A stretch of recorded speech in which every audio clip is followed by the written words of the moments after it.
Throughout history, warriors who fought with courage and honor left their mark on the world. Men like the samurai, whose tradition of bravery, dedication, and self-sacrifice became the foundation of mixed martial arts. Tonight, the warriors who fight in this cage, in this ring. The fighters who put it all on the line for a one-night tournament. And the men who fight for the privilege of being a world champion. They uphold the ancient tradition of courage and honor. And when the victors raise their hands proudly and the world champions are crowned, these warriors, these modern-day samurai, they too will leave their mark on the world.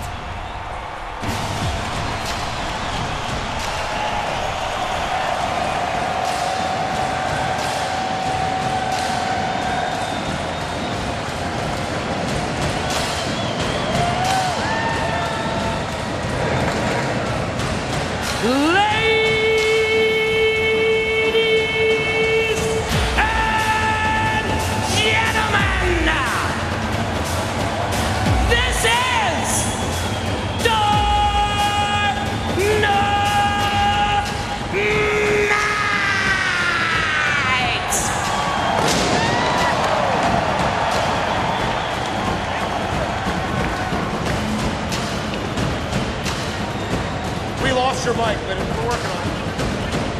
Here we go. And now, ladies and gentlemen, your Dynamite Warriors!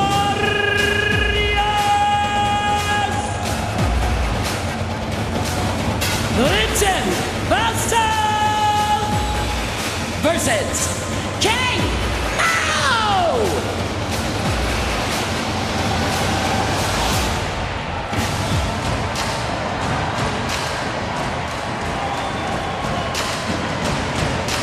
Emanuel versus Phil Davis!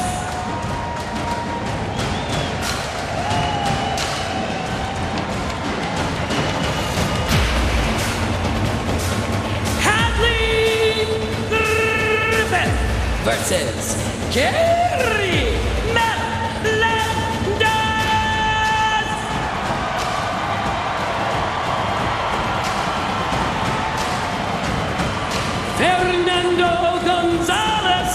versus Paul Daly!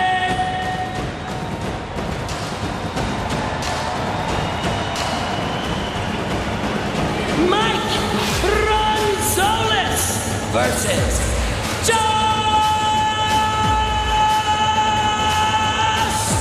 Thomson!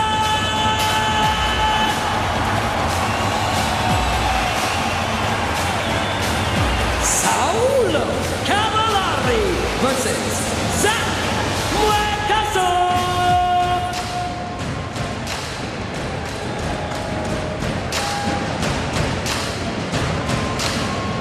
And Tito Ortiz versus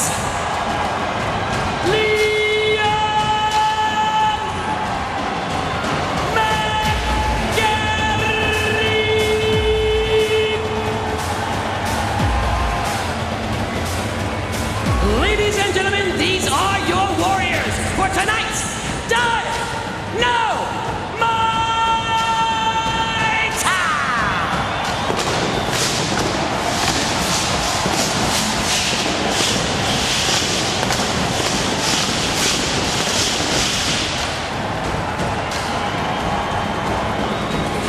When we return, Bellator MMA Dynamite gets underway with the first ever four-man light heavyweight tournament, and it all begins with King Mo. That's it! He's out! Battling Linton Vassell. He got it! There's the tap! This is Bellator MMA Dynamite, presented by Miller Lite. The energy is electric here inside the SAP Center in San Jose, California. A sold-out crowd in a frenzy of anticipation for the kind of night unlike anything you have ever seen in MMA and kickboxing. Welcome, everyone, to Bellator Dynamite, live on Spike. I'm Jordan Wetley, coming to you from the best seat in the house, and for the next 3 hours, I'll be your host for the biggest night in combat sports history. And this is why behind me, the Bellator cage, side by side with the Glory kickboxing ring under the same roof for the first time ever. Stepping into the ring tonight, Paul Daly versus Fernando Gonzalez in their Glory debut. Then in the light heavyweight title fight, Saulo Cavallari will take on Zach Muikasa, and it just gets better from there. The main event, the MMA fight everyone is talking about, the champion, Liam McGeary, will step into the cage to defend his title against the legend, Tito Ortiz, in the light heavyweight title fight. But first, we begin tonight with a tribute to tradition. When you think of UFC 1, you think of Pride, Sakuraba fighting Royce Gracie. When I think of the Strikeforce tournament, which had all these great fighters, Alistair Overeem, Fabricio Verdum, Fedor, that's where the magic happened. Tonight, Bellator MMA goes back to the future, back to when one-night tournaments were the lifeblood of this sport, to create a dynamic light heavyweight tournament that will crown the #1 contender for the world title. In the first round, making his Bellator MMA debut, it's Mr. Wonderful Phil Davis. Mr. Wonderful was my cat in college. Fighting against former light heavyweight champion Emanuel Newton. I'm capable of finishing you at any second, looking at you across the ring and smiling at you, saying we're going to go another round, and this time I'm going to come after you even harder. Hope is a dangerous thing when left untamed, and I'm going to put his hope into a small little box, put a lock on it, and then we're going to finish the fight. You're in for a treat. On the other side of the bracket, Englishman Linton Vassell battles the outspoken and outrageous King Mo Lawal. Linton Vassell's from England. I call him a black pikey. It's gonna turn sour for him. He's gonna be like spoiled cottage cheese. Stankin'. Well, what I'm gonna do is show him who's boss. My statement is winning this tournament. My time is coming. He's gonna get the beat down of a lifetime. Cause that's what I do. 2 matches, and I'm the man. These 4 men are primed and ready to go out and make history and maybe some magic. Whoa! Oh, here's left hand! He got it! There's the tap! Oh my God, this is over! It began in this country with one-night tournaments. Dynamite begins with a one-night tournament to determine the #1 contender for the light heavyweight title. Sean Grande, Jimmy Smith, and this is how it begins with King Mo and Linton Vassell. Both have come close to the light heavyweight title. Now their destiny is in their own hands. It certainly is. It's not just about the mental focus, it's about the physical differences between these two fighters and who starts out faster. That's key. The tail of the tape is brought to you by Dave & Buster's, the only place to eat, drink, play, and watch sports. Speaking of physical differences, look at the height and reach advantage for Linton Vassell. King Mo, very proud of his boxing. He's going to have to get inside to use it effectively. The waiting is over. Dynamite begins with Michael C. Williams. Ladies and gentlemen, good evening and welcome. As tonight, Miller Lite presents Bellator MMA live from SAP Center in San Jose. Dynamite begins now with the 4-man one-night light heavyweight tournament. The first semifinal is set for 2 5-minute rounds and brought to you by Dave & Buster's, the only place to eat, drink, play, and watch sports. And now, first introducing the blue corner. At 6'4", he weighed in 205 pounds even. The former Bellator World Title challenger brings a professional record with 15 victories, 4 defeats from Milton Keynes, England. Introducing Linton, the Swarm Vassell. And across the cage, fighting out of the red corner, at 6 foot, he weighed in 204.4 pounds. The former world champion tonight also stands with 15 professional victories and 4 defeats. He fights out of Las Vegas, Nevada. Introducing King Mo. In charge of the action, your referee, Ed Calantes. On a night in which we embrace everything we love about MMA, we also have something new to consider because the dynamic of this tournament, 2 5-minute rounds, Jimmy, everything changes. That's right. In case of a draw, judges break the tie based on merit. If a fighter can't advance the survival rule, meaning the fighter he beat, if he's healthy, goes on. Are you ready? Fight! It is here. Dynamite is underway. The fight clock brought to you by Miller Lite, the original Pilsner Cheers. It's Miller time. And how does a 2-round fight change the dynamic at the start? You have to start quickly. You cannot fall behind a round and expect to make up ground. It's one thing about Linton Vassell. He's typically been a very fast starter. King Mo knows that. If fights lasted 2 rounds, Linton Vassell would be the world champion right now. He was up 2-0 on a man. Oh! Big shot by King Mo in the early going. And Vassell is hurt. Talk about a quick start. Well, I'm surprised Mo isn't all over him. That right hand hurt him.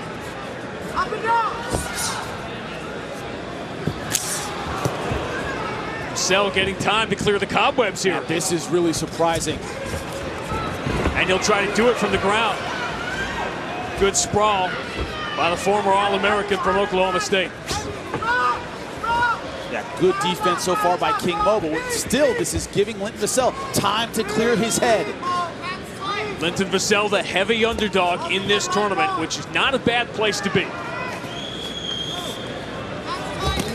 Being on the wrong end of King Mo's right is the wrong place to be. The southpaw stance versus the orthodox, the power punches, so important. And when he landed that right hand, Linton Vassell was in the southpaw stance.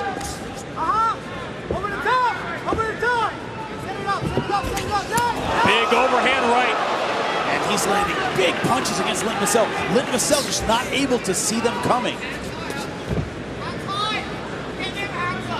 Linton Vassell has been knocked out twice in 19 fights, but remember, he has won 9 of his last 10. The only loss to Emanuel in that fight, the world title fight in which he was up 2 rounds to none. Lost his focus. King Mo has been on the big stage so many times. We talk about him needing to win the big one tonight. He's going to have to win the big 2. And I'm just really surprised. It's shocking. This is shocking. Hasn't hit the gas and tried to finish when he's had Linton Vassell hurt, especially he has another fight later tonight. You think you want to get this out of the way. Or is he so concerned about taking damage? Or expending energy. We don't know what he's thinking, but King Mo's a guy, usually when he gets hurt, he doesn't let you off the hook. And he's given Linton Vassell a lot of time to recover.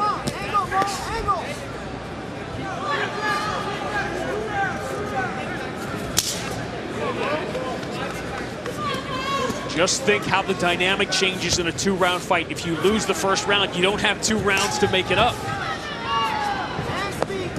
You're thinking about recovery. You're thinking about not taking damage.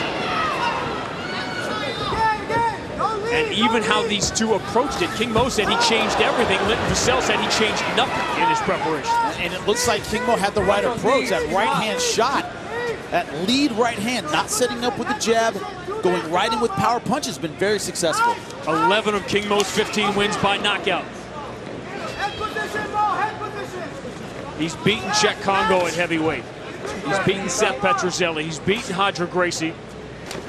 And his official wins don't even include the brutal knockout of Lorenz Larkin at Strikeforce.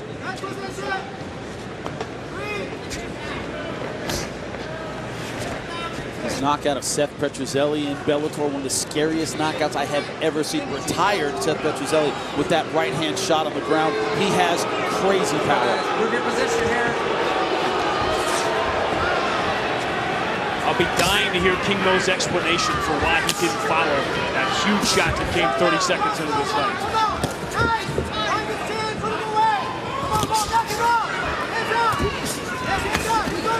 Strong left. Vassell in trouble again. Now King Mo follows up. These are power shots. That was a bad one. Vassell in big trouble and 49 seconds. There's an awful lot of time left. Vassell trying to hang on. Takes another big right. Follows with a right after a slip. We saw several fighters slip during prelims. I think this canvas might be a bit slippery. Saw fighters in prelims, Neal slipping a lot, And he was winging a lot of wild punches. King Mo's doing pretty well containing his shots, and he's still slipping, but if there was in trouble. Ever a question about Linton Vassell's chin, it's gone now. It has been answered now. Another thing you can't question is the power of King Mo, because every shot he's throwing is hurting Linton Vassell. Round one comes to an end. Now we bring in two dynamics, not just it being a two-round fight, but the notion of the 10-8 round. That's right. John McCarthy has pulled us aside and says, and look at this right hand flattening Vassell, putting him right on his face. This is when that reach advantage becomes a disadvantage. It takes a long time to bring your hands back to your chin. And he is catching Vassell with lead rights, lead lefts, not setting him up with a jab. They are power shots.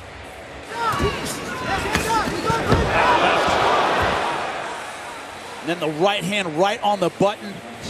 Really going hard for the finish against the fence. Referee taking a real close look at this one. King Mo has finished guys with shots like that. Yes, he certainly has. What we're saying about the 10-8s is John McCarthy pulled both of us aside and says the unified rules have changed a bit. A 10-8 is about a significant difference in a round. If it was a significant wipeout, there's a big difference. It should be 10-8. I would call that one 10-8. Even if Linton Vassell has completely cleared the cobwebs, and that is a big if, he could theoretically and should be down 10-8 here, which means with 3 minutes to go, he needs something miraculous. Yes, he needs a finish. 13 of his 15 wins have been finishes, 6 by knockout, 7 by submission. When we were breaking down this tournament, people have asked me about it. The one thing I've said about the Vassell-King Mo fight is we're going to know the tempo of this fight very early, and it was King Mo who sent the message. Those numbers don't even tell you the power shots with the story of round one. Yes. Not jabs. King Mo's been working with Jazzy Jeff Mayweather as his boxing coach, one of the best in the world, but it wasn't slickness, it was power in that first round. Download the new and improved Bellator MMA mobile app for exclusive videos, fighter stats, upcoming events, and ticket info. And also become the 4th judge and score every round live with other fans. Available now for iOS and Android. King Mo mugging a little bit, clowning in the center of the cage. You can do that when you've been landing power punches. There's no app for that.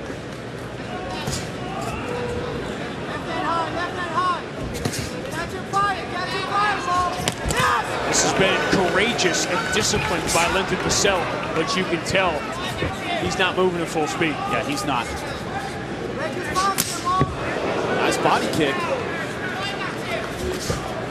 Wait till Patricio Pitbull has the pyros and the fireworks when we get to St. Louis for Vengeance in November. The 3rd fight in his trilogy with Daniel Strauss. Now, my question here is, how is King Mo going to handle being ahead? Linton Vassell has no choice in how to handle being behind, but King Mo kind of taking his foot off the gas a little bit in this second round. Might be okay with the 10-8 round, land a few punches in the second. I haven't seen him really go hard for the finish in this second round yet. But you can feel it should have been a 10-8 round, but King Mo's been on the wrong end of judges' scorecards he didn't think were accurate, so he can't be convinced that it was a 10-8 round, even if it was. That changes the dynamic. Yeah, completely.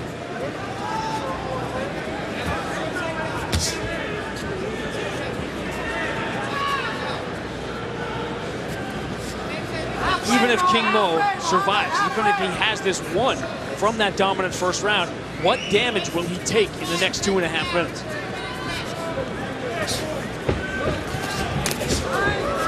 Trying to slip and go over the top with the right hand and the left. Francis Carmont won the alternate fight earlier. He is the alternate. Another big left by King Mo. Look at the power difference. Yes. Those aren't even landing that cleanly, and they are knocking Linton Vassell backward. Vassell lands a jab, King Mo goes nowhere. King Mo lands a jab, Linton Vassell goes backward. Serious power discrepancy here. Vassell trying to take down an All-American, and that's what happens. He has been a lifelong WWE fan. His dream is to perform a rock bottom or a suplex in the Bellator cage. Wow, but if he can perform a submission, this would be a huge comeback in full mount.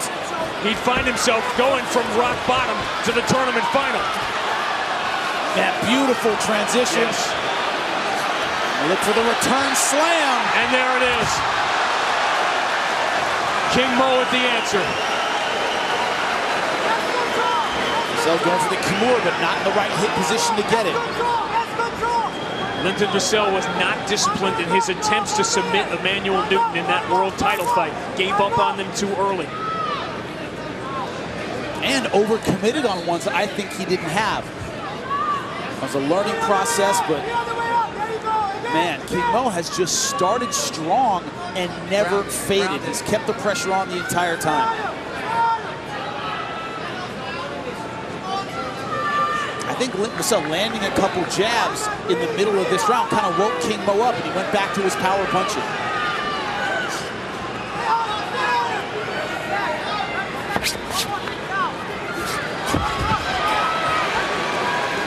King Mo more than content to finish the final 25 seconds here. Why shouldn't he be? A dominant performance. I don't think there's much doubt who's winning this fight, who's moving on to the next round. And man, a performance like this, you also send a message to the other guys in the bracket of exactly how dangerous King Mo is. King Mo trying to finish a spectacular 10-minute performance in style.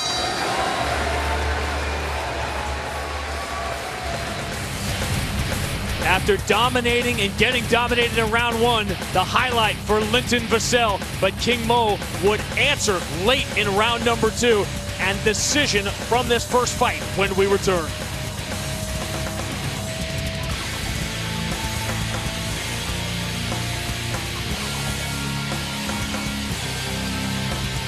Blackheart Premium Spiced Rum Replay, the bold 93 proof rum that's edgy to the core. A dominant performance to start from King Mo. That's right, King Mo trying to send a message, and he sent it with power punches, lead rights, left hooks, hurting Linton Vassell over and over throughout this fight.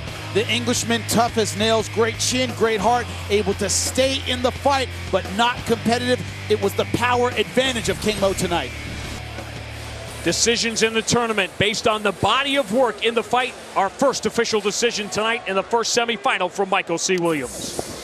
Having gone the distance, your three cage-side judges rule that by decision, the fighter advancing to the tournament championship is King Mo.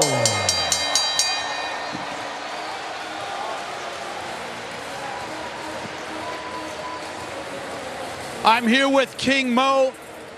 Mo, congratulations. Several times in that opening round, you had Linton Vassell hurt with the right hand, hurt with the left, and you backed off and fought a patient fight. Tell me your strategy behind that. Well, I wasn't trying to back off. I was trying to finish him, but it's kind of slippery. So when I ran up on him, I felt like, hey, I don't might fall into a takedown. But he was game, man. Now, tell me about the other side of the bracket, Phil Davis versus Emanuel Newton. You take on the winner. Tell me your thoughts on that fight. Nothing. You know what I'm saying? I don't care. I just worry about myself. He's worried about himself. He moves on to the finals. Give it up for King Mo, ladies and gentlemen. King Mo had one shot to the light heavyweight world title. He's one win away from a second shot. He has advanced to the final to face whoever advances between Emanuel Newton and Phil Davis in the second semifinal. One step closer to facing this man, the light heavyweight world champion. 6 years ago, Liam McGeary was at his house. A friend came by and showed him a VHS tape of a fight. He said, I can do that. I can beat the guys on that tape. One of the guys on the VHS tape that he watched that night was this man, the legend, Tito Ortiz. 15 years after doing it for the first time, the People's Champion can once again become a world champion. Locker Cam is brought to you by Icy Hot.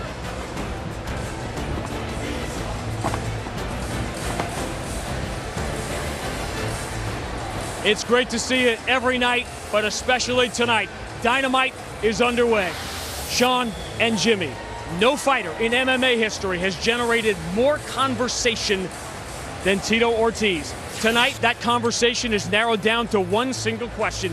Does he have one more night of magic? If he does, he's going to have to win it the way he has always won it, with his takedown, his ground and pound, his intensity, his ability to wear fighters down. That is key. He needs to get this fight on the ground because the champion, Liam McGeary, very tall, 6'6", rangy, and a power striker, has knockout ability on the feet, finishing ability on the ground, but where he does not want to be is on the bottom. Tito Ortiz landing those elbows, because that's nasty. That is how we will end our night, which includes Glory Kickboxing. It includes a light heavyweight tournament and also the Bellator debut of the San Jose native Josh Thomson. The Bellator lightweight division just got a ringer added to it. That's right. Josh Thomson, the punk, has fought the best in the business throughout his entire career, but his opponent tonight, Mike Bronzoulis, coming down from 170, where he was a big fighter, has a lot of knockout power. Who will ever forget the trilogy he had with Gilbert Melendez?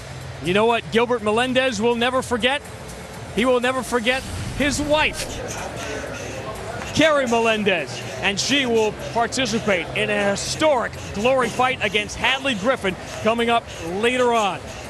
But coming up next, here is your first look at the blue chip, free agent, national champion at Penn State, Phil Davis, one of the top light heavyweights in the world. What a spot for him to make his Bellator MMA debut against Emanuel Newton, the former champ.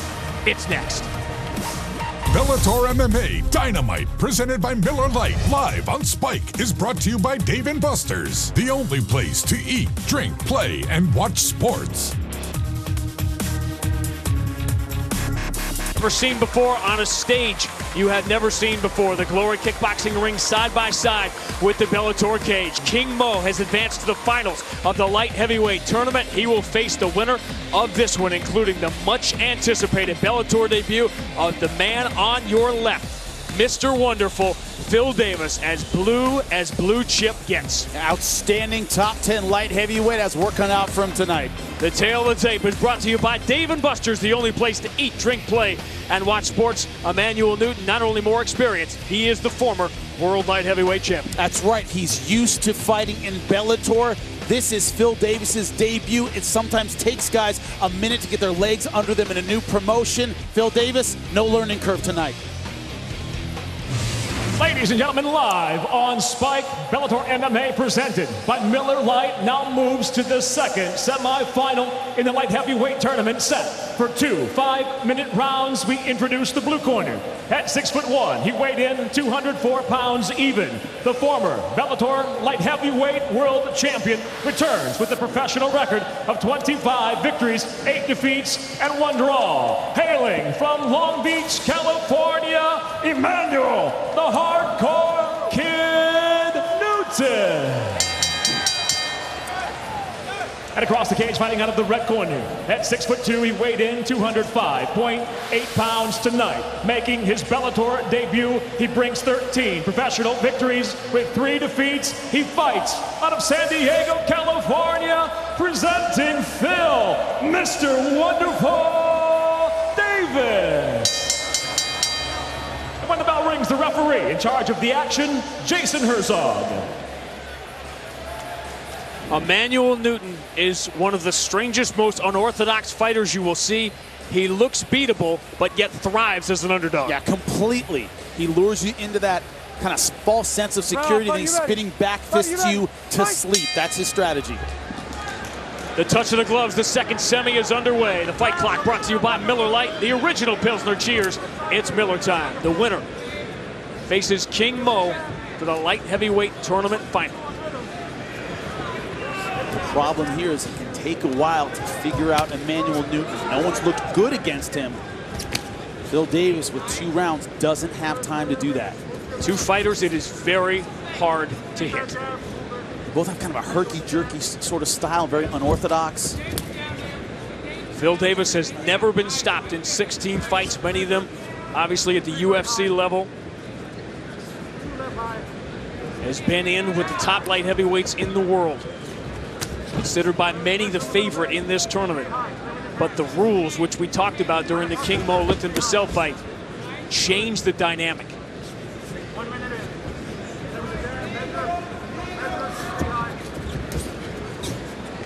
Both guys using the lead foot. Both guys moving a lot. Both guys trying to check range with their hands. Emanuel Newton said he was destined to lose the light heavyweight title. His spirit wasn't right. He watched the tape back. He didn't even recognize himself in that fight. He has rededicated himself. He's trained harder. There's that spinning back fist, which has recorded some of the most spectacular knockouts in Bellator history. If you look back, that was a close fight. That was a fight he almost won. Very close decision. That's where he doesn't want to be, in the grasp of Phil Davis. 4 years at Penn State, 4-time All-American, national champion.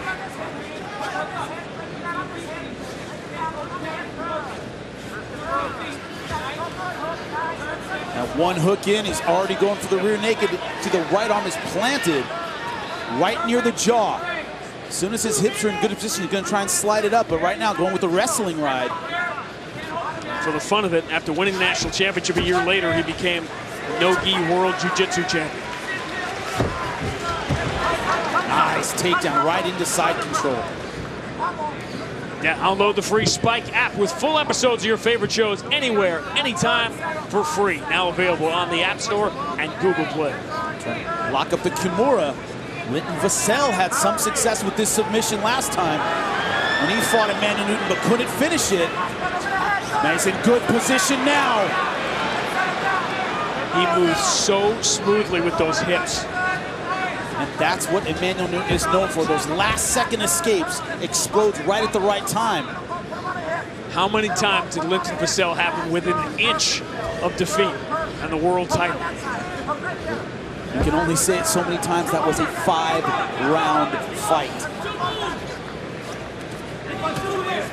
Emanuel Newton cannot afford to give up a round escaping submissions. Especially against Phil Davis, who can get on. If Phil Davis gets up a round and then he gets on top of you early in round 2. Done. You kind of finished my thought there. It was pretty Totally. That's what I'm here for, buddy. And Newton tried to roll out of that. Now, he won't panic in this situation. I can't envision a scenario in which Emanuel Newton panics about anything. He has not been stopped since 2009. He hasn't been submitted since 2009. Dave's hunting for some front choke opportunities, has great front chokes, anacondas, guillotines. What Emanuel can't do is sit here in this position. Nice job getting back to his feet, but Phil Davis not letting him off the hook. There it is. The difference in high-level wrestling, national champions, All-Americans, is that second effort. They lock you up and they go for the trip. If you get out of the trip, they switch to something else. It's not just one and done. Glover Teixeira being talked about for a world title shot in the UFC. He was dominated by Phil Davis. Yep.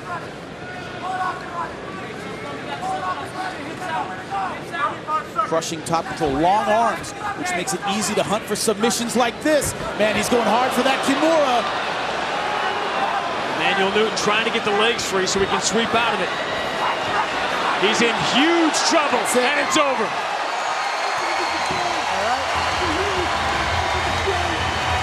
A visceral, efficient, effective, and dominant Bellator debut for Mr. Wonderful Phil Davis. When you think of how many times Emanuel Newton has been in submission trouble in his Bellator career, and he is submitted in the first round by Phil Davis, that's the kind of debut you want. It's been over 6 years since Emanuel Newton was stopped in a fight. Phil Davis stops him in round 1. Let's check out the Black Card Premium Spice Rum Replay, the bold 93 proof rum that's edgy to the core. Look at this commitment to the Kimura, and look at him lock down the legs of Emanuel Newton, traps them with his legs so that Emanuel Newton can't roll out of it. It keeps his hips right in the right position. That's what did it, neutralizing the hips, neutralizing the mobility of Emanuel Newton. That's how you finish a Kimura effectively. Great job by Phil Davis. And he held out as long as he could. That fist all the way up behind the neck, a little more in the shoulder pops.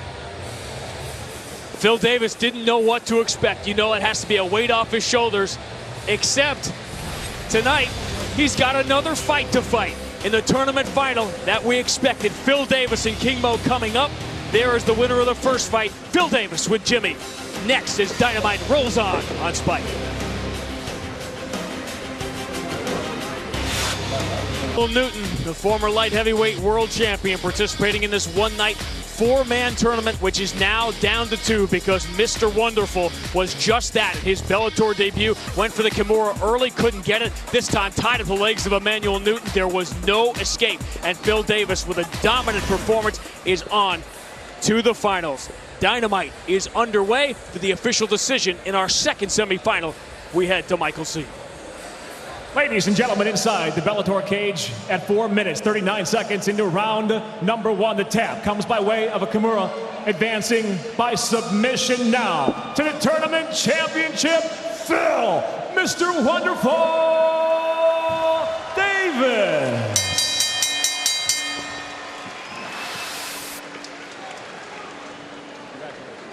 Thank you. Phil, not just a win in your Bellator debut, not just advancing to the finals, a dominant performance against the former champion. How does it feel? Oh, it feels excellent, man. All these people showed up here from San Jose tonight to see something awesome. Hey, thank you guys. I love you. Bellator, I love you guys. Of course, moving on to the finals against King Mo. What's your message to him? Be ready, baby. I'm coming. You heard it. That's your final, Mr. Wonderful, Phil Davis versus King Mo. Give it up. This February, Oklahoma State and Penn State had a huge wrestling meet between them that Oklahoma State won with the upset. A much bigger stage tonight for the Oklahoma State King Mo and Phil Davis from Penn State. They have advanced to the finals. The winner of that fight later tonight will become the #1 contender in the light heavyweight division. That is still to come. The world title fight is still to come. And before this night is over in San Jose, we will have a major announcement you do not want to miss. Downstairs we go to Jordan. Thanks, Sean. Yes, that tournament final is going to be a fight to remember, a battle of wills. Phil Davis and King Mo both making statements in the opening rounds. But first, we'll send things to Mauro Ranallo and Steven Quadros as the action moves from the Bellator cage to the Glory Ring. Guys?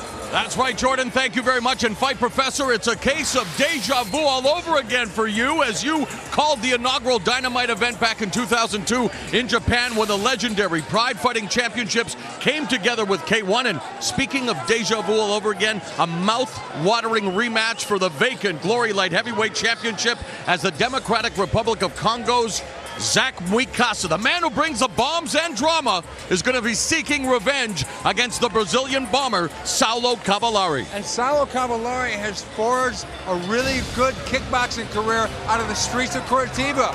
He grew up in a favela, that's a ghetto. Both his parents died when he was a youngster. But he became one of the most technical fighters inside of the ring, getting things done with punches and kicks. Zach Muikasa, on the other hand, brings the big bomb, but he wanted to round out his game. So what did he do? He went to Holland and he learned how to kickbox under Hemmer's gym.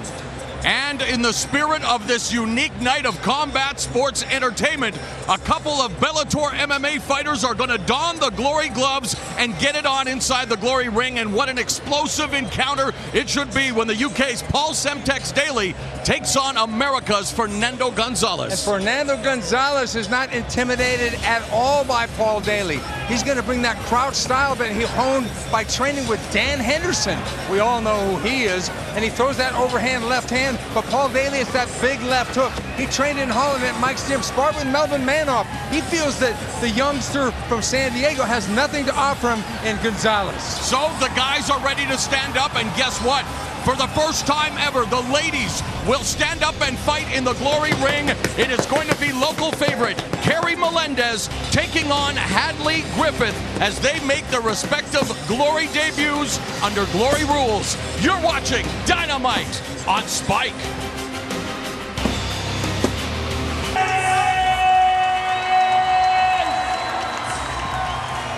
Great round of applause for the local favorite, Carrie Melendez, 2-1 under Muay Thai rules, but making her Glory debut in this historic matchup for the Glory Kickboxing organization. Of course, in Muay Thai, you're allowed to clinch, allowed to use elbows. In Glory, no elbow strikes, and you have, well, a limited time in the clinch to initiate a knee attack.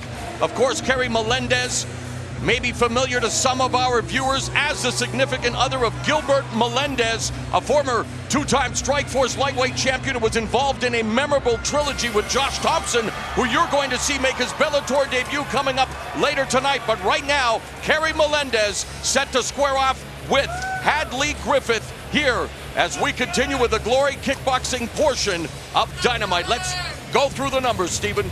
Griffith is the elder of the two, and she will also tower over Carrie Melendez by the tune of 5 inches. But Carrie Ann has been embedded in the fight game so long, married to a fighter in Gilbert Melendez, and I don't think she's going to have a problem here dealing with that reach. So we are set for this first women's matchup in the Glory ring with the official introductions. It's the international voice of Glory, Tim Hughes.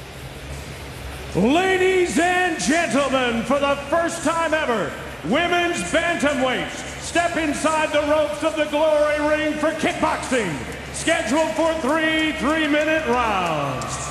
Introducing first, fighting out of the black corner, a mixed martial artist trained in Muay Thai. As an amateur, her record 8 wins and 4 losses.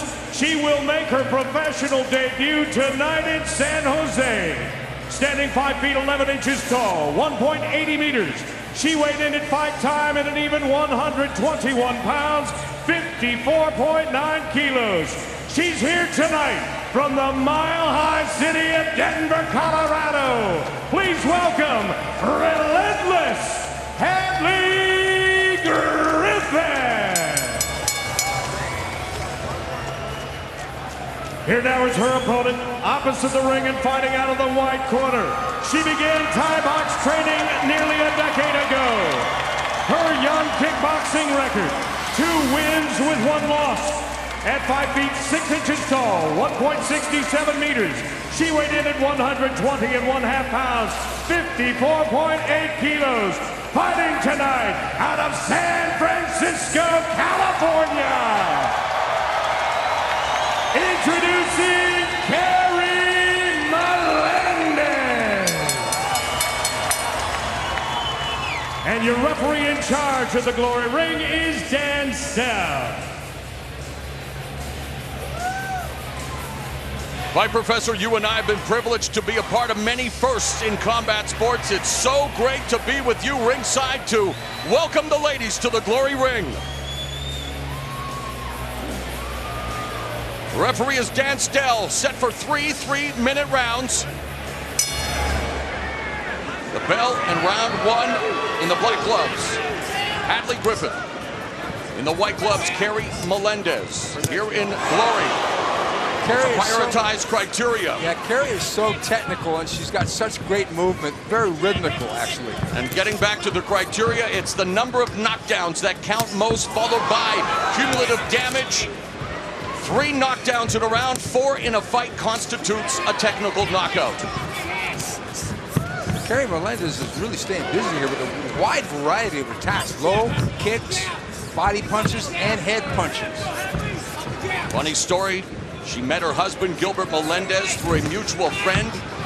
She was training in Thai boxing at the time. He, of course, a mixed martial artist, as she's putting together some nice combinations. They connected, they hung out. They began to, well, you know, pull around a little bit with the physicality and the fighting aspects, and she punched him and gave him a black eye, so you could say, Stephen, it was love at first fight for the Melendezes. Love at first blink, I guess, I don't know. And look at this, as Melendez all over Hadley Griffith, who, let's face it, coming in under intense pressure, having never competed in a professional kickboxing bout.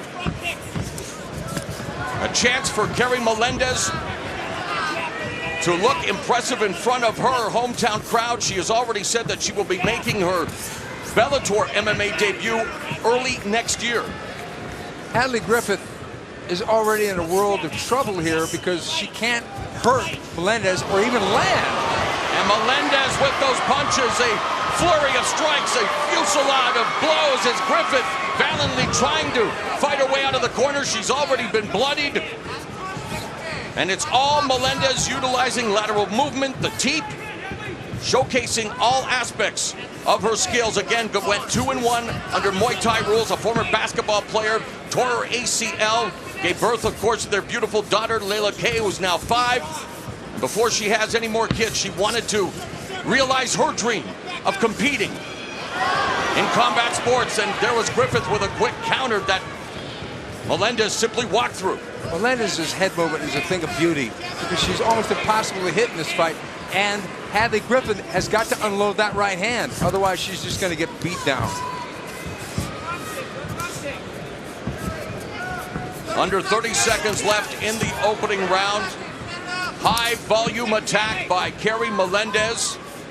Hadley Griffith now training out of 303 Training Center in Littleton, Colorado. She did have Pat Barry help her with some striking in the past couple of weeks. Of course, Pat Barry was supposed to be a part of Glory 24 coming up next month in Denver. Had to pull out with an elbow injury.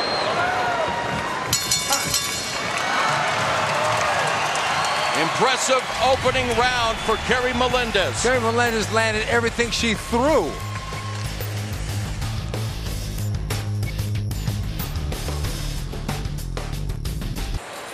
Back here in San Jose, it is Dynamite. Fight Professor, how'd you score the opening 3-minute round? Well, that was pretty easy. Carrie Melendez was all over Hadley Griffith. She threw everything in the kitchen sink, and she won that round 10-9 minimum. 3 judges seated at ringside, chosen by the California State Athletic Commission. And again, Melendez on the attack, mixing up her punches with the knees.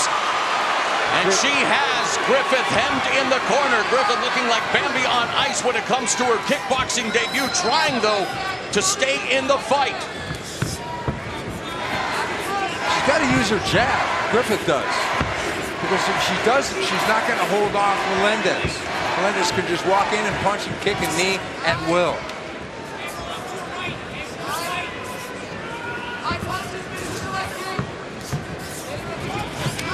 I think they're already starting a drinking game with that snapping jab, the amount of times I mentioned Gilbert Melendez. But guess what, Steve? I'm going to mention him one more time because he was a recent coach on season 20 of The Ultimate Fighter, and his wife got to spar with the likes of Rose Namajunas and Angela Hill.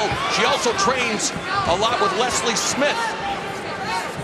So some good sparring for Melendez, and obviously the hard work that she has put in the gym paying off so far here tonight in her Glory debut. And again, representing the Bay Area, so a lot of pressure, a lot of demand for tickets and her time, as you can expect. Melendez's movement is unbelievable. It's perfect. It reminds me of the great late boxer Salvador Sanchez. One of the best. It's that good, the movement. He never did get to realize his full potential, killed in his early 20s in a car accident, but you're right. And of course, Lucia Riker, we must pay homage to one of the greatest female kickboxers ever, and I'm sure she's smiling at history being made tonight with ladies competing under Glory rules. 1 minute remaining in the second. Melendez putting together a 3-strike combination, finishing with a knee, unloading with the right hand. So, say what you will about Griffith, able to weather the storm thus far with 45 seconds left to tick away in round 2. It's a miracle she got out of the corner, though, because in the corner she was taking a lot.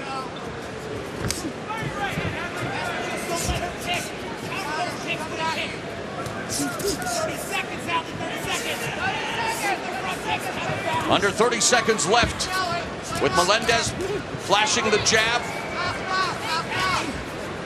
maintaining her footwork. Nice stop. And Dan Stell admonishing her, not allowed in Glory kickboxing. Of course, we've seen that kick in mixed martial arts. It's dangerous to attack the patella like that. It's a good self-defense kick. So, round 2, much like round 1. Good stuff from Carrie Melendez here on Dynamite on Spike.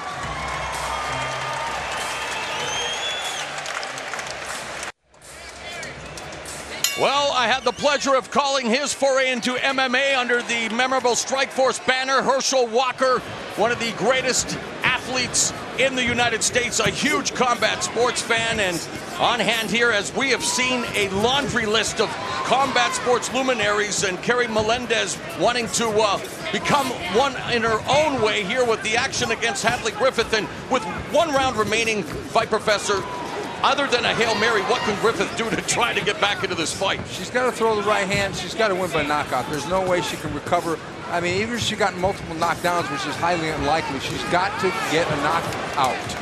That's either going to be with a head kick or with a straight right hand. And she's not throwing either one. Obviously, Melendez wanting to respect her opponent, and yet you get the feeling that she's itching to put some closure to this fight, and what a historic night it is for her as well, in front of family and friends. And she has already committed herself to Bellator mixed martial arts action next year, but here showing off her kickboxing skills, and Gilbert Melendez in the corner, her husband yelling instructions. He gets to play Mr. Mom now with their daughter as he helped his wife prepare. Of course, under suspension after testing positive while competing in the UFC for a banned substance. Bit of a shocker there, and of course a problem that continues to plague all combat sports, but no problems thus far for Kerry Melendez. And that child is going to be a real tough girl, because when you've got Kerry Melendez and Gilbert Melendez as parents, stuff like this is going to happen every time she scraps with someone. Yes, Kerry and Gilbert had better behave, because when that child grows up, boy. But Kerry Melendez is one-way traffic all the way in this fight. Hadley hardly offering any resistance at all. Under a minute left in the fight.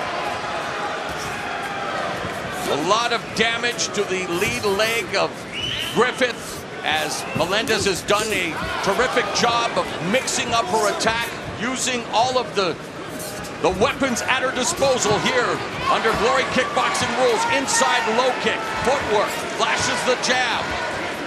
She's so relaxed. Everything she throws is not loading up, but she's going to score because of that, because when you're relaxed, you can be faster. And the chant of Kerry begins here at the SAP Arena, and while she may not be as bloody as Kerry was on her prom night, we have Griffith, who has been beat up here by Melendez. Coming up the final 10 seconds, Griffith, though, fighting back valiantly. She wants to have take solace that she has at least survived the 9 minutes with Melendez, and she does. The official decision when we come back. You're watching a historic night of combat sports in North America. This is Dynamite on Spike. Tube sensation to one of the biggest ratings draws in mixed martial arts, was a part of the first MMA event broadcast on network television in North America. Kimbo Slice, now a member of the Bellator roster. And now it's time for the official decision. Here's Tim Hughes.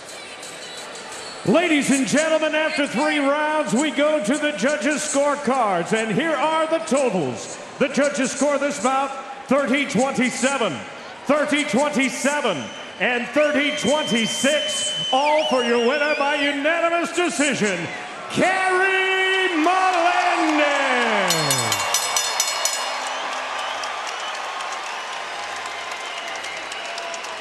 Good sign of sportsmanship as Kerry Melendez receives a hug from Hadley Griffith. She picks up the victory in this historic matchup. Let's go to the Fight Professor, standing by with Kerry. Kerry, could that have gone any better? You know, I'm happy I got the W. I did feel a little ring rust, but I'm happy. You had really good movement, and I know you're thinking about going back into MMA, but what about a return to kickboxing? You know what? I'm not against it. Kickboxing is my first love, and I'm down to do it again. Fantastic performance. Congratulations. Thank you so much. Let's hear it one more time. Kerry Melendez.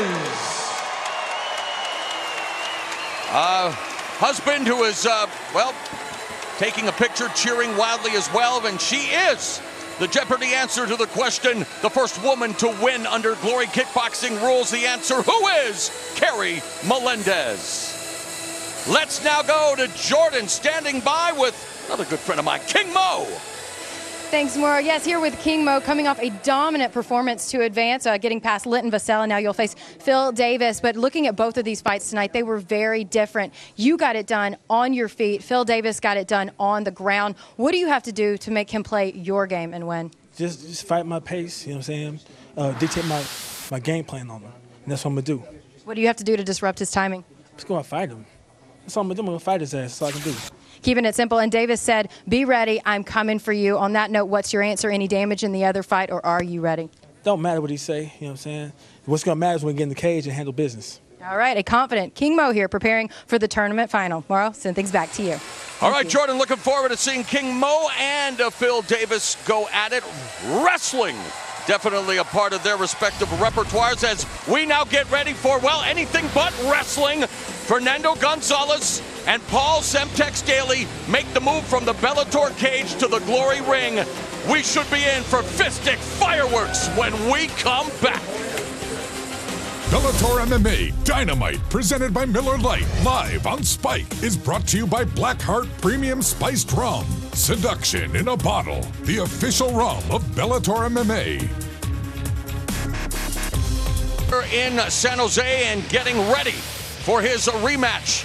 Zach Mwikasa, a man who has, well, had many lifetimes already.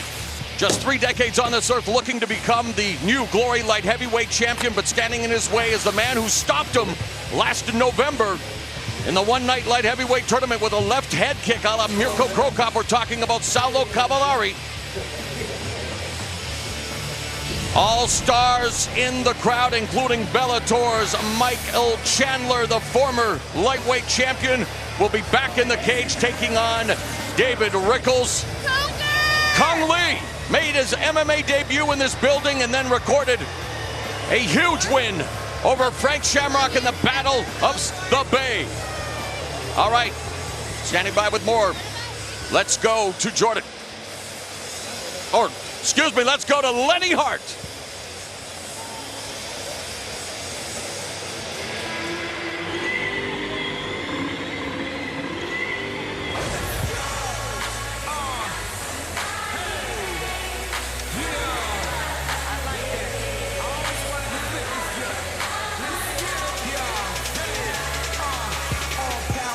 In the black corner,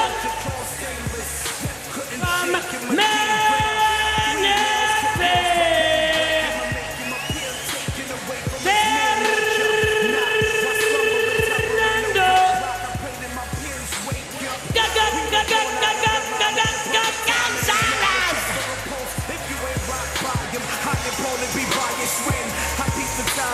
The Menifee Maniac Fernando Gonzalez has won 4 in a row as a Bellator mixed martial artist, and the underdog continues to, well, shock everybody. He's recorded wins over Carl Amusa, Carl Parisian, Marius Aramskis, and most recently Curtis Melender. He'd been called out previously by his opponent here tonight. Wasn't ready at the time to accept the challenge under MMA rules, but decided this would be a terrific platform to finally face off with Paul Daly. So Fernando Gonzalez, who does have a background in the striking arts, makes his Glory debut. Yeah, and he's chosen a really tough opponent, Paul Daly.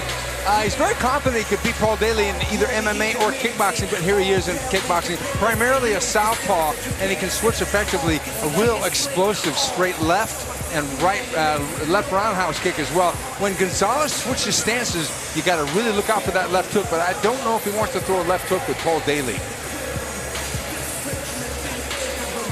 Started working with Dan Henderson when Hendo was preparing for his first fight with Vitor Belfort at Pride 32 Las Vegas back in October 2006.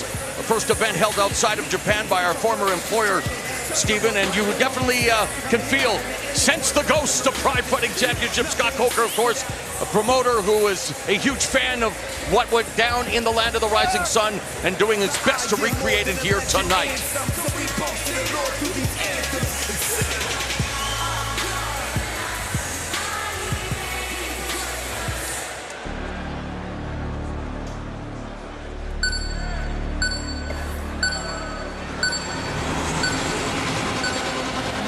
Where's my money?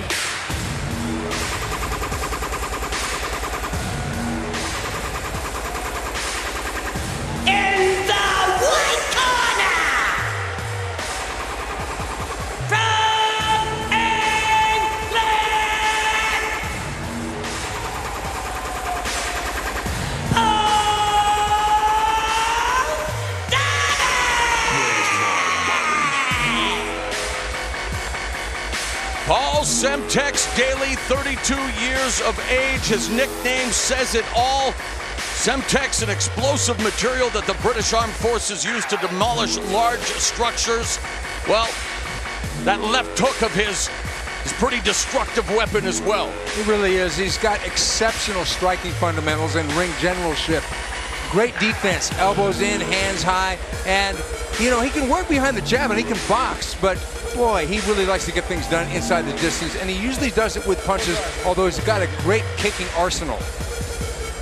Daly has had his ups and downs in his career, has missed weight on numerous occasions, was kicked out of the UFC after sucker punching Josh Koscheck. They are now fighting under the same umbrella in Bellator, but here he makes his glory debut.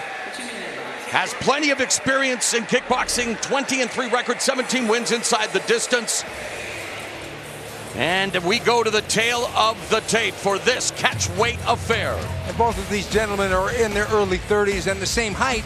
And as gutsy as Gonzalez is, he's still facing a man with much more experience in Daly and kickboxing. So my advice to Fernando is to stay cool and take this deep into the second and third rounds.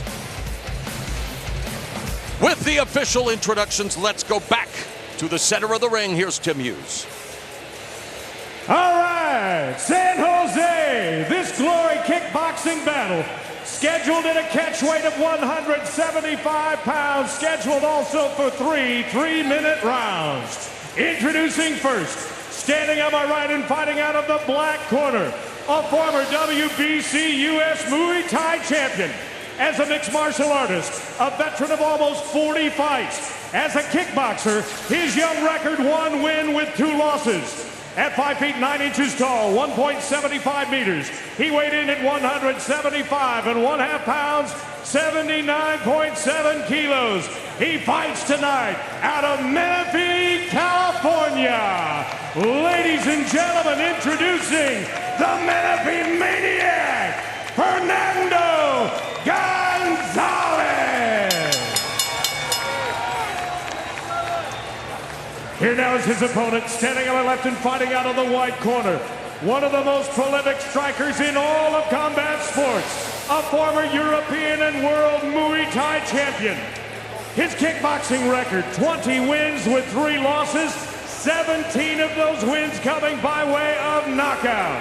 At 5 feet 9 inches tall, 1.75 meters, he weighed in at fight time at an even 170 pounds, 77.3 kilos. He fights tonight out of Nottingham, England. Ladies and gentlemen, introducing Paul Semtex Daly. And your referee in charge of the glory ring is Marcos Rosales.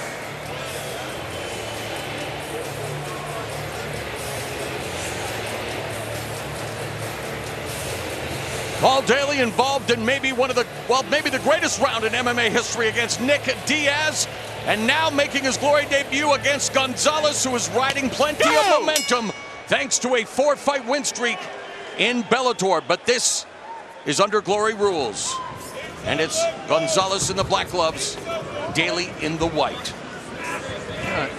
Daly exploding with that right roundhouse kick right away. That'll get you thinking about your body and your leg like that. That low kick landed. Oh, man. Good left kick by Daly.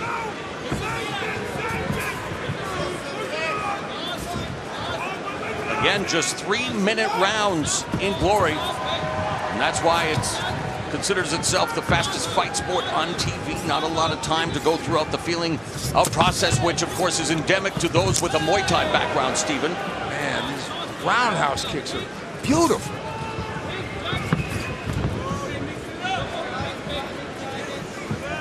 I know exactly what he's trying to do. He's trying to get Gonzalez thinking about the kicks, and then he's going to drop the bomb with the hands.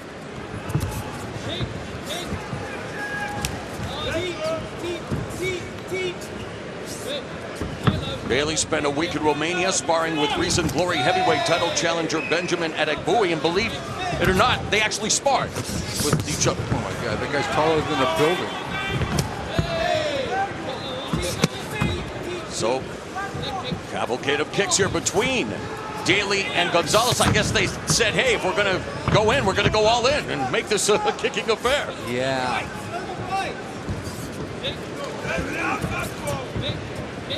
Fortunately, Gonzalez missing weight by 5 pounds. He turned 32 on Tuesday. I guess he felt he could have his cake and eat it too, Stephen, as he was docked 20% of his purse, 10% to the California Commission, the other 10% to Paul Daly, who he's now trying to, well, take some of that back with that combination. Gonzalez just landed a couple short left hands over the top, which could be telling of what he's planning, because he's hanging back right now, maybe to see what Daly has to offer, but he's staying out of range also. There's Daly with the left hook to the body.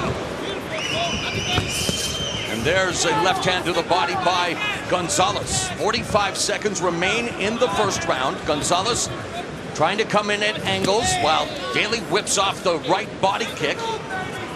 More of just a stinging kick. And there, another low kick by Daly. Yeah, the problem with circling to your left to stay away from the left hook is you're going to walk into those right low kicks. Daly began training in karate at the age of 7. First realized he had knockout power when he was just 15. Began training in MMA at 18 years old. And get this, he's a natural southpaw, but stands orthodox, just like Jerry Koenig back in the day. But that left hand, that left hook power, as we have a bunch of kicks to talk about in round number 1. Time!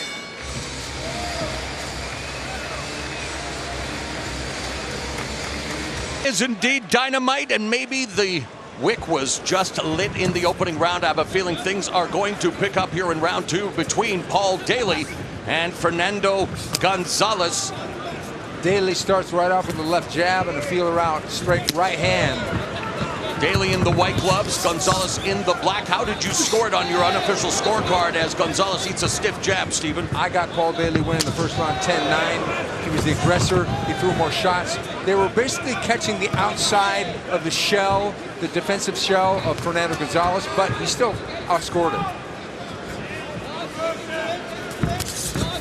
Gonzalez with a nice straight left hand to the body there, but he's leaning into harm's way though.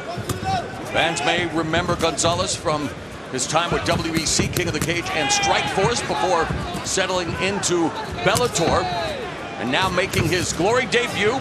Right hand behind the guard, followed by a sneaky left down the middle. 1 minute gone here in round 2, and now Gonzalez beginning to walk down Daly. But again, Daly, you always have to be careful.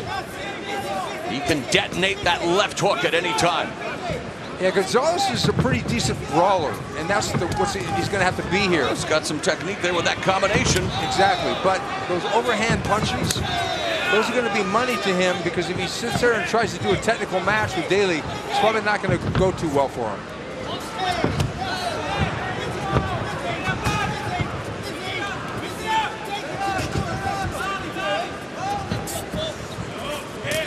When this fight was first announced, Daly was disappointed. No disrespect to Gonzalez. He had called out Glory's best. There's a knee to the chin. He wanted to face Glory welterweight champion Nikki Holzken, and man, that just makes me salivate thinking about that, Stephen. And he does hold a fast victory over Alexander Stetsarenko, who gave Holzken a tough fight recently. Yeah, Stetsarenko is a beast. One of the greatest fighters to come out of Russia. He had 3 classics with Artem Levin, who's currently the middleweight champion. So that's a big win for Paul Daly against Stetsarenko. Of course, Artem Levin was supposed to defend the title coming up at Glory 24 in Denver, but is injured. It will be Joe Schilling against Jason Wilness. You are watching Paul Daly in the white gloves, Fernando Gonzalez in the black, and there's a whipping body kick by Daly. Yeah, Fernandez is switching stances, and he's trying to land. He landed a good clipping right hand there, but when he switches, he doesn't really initiate any punching attacks. And one thing that's missing, and a little surprising considering we're heading to the 3rd and final round, I thought we'd see a few more sustained exchanges. Which is not to take away from the IQ that each is using as Gonzalez comes in on Daly. Stop on the bell, gentlemen. Stop on the bell. Daly was all about punches in that round, a few kicks, but boy, that jab looked real good. Double jab connecting with that second punch.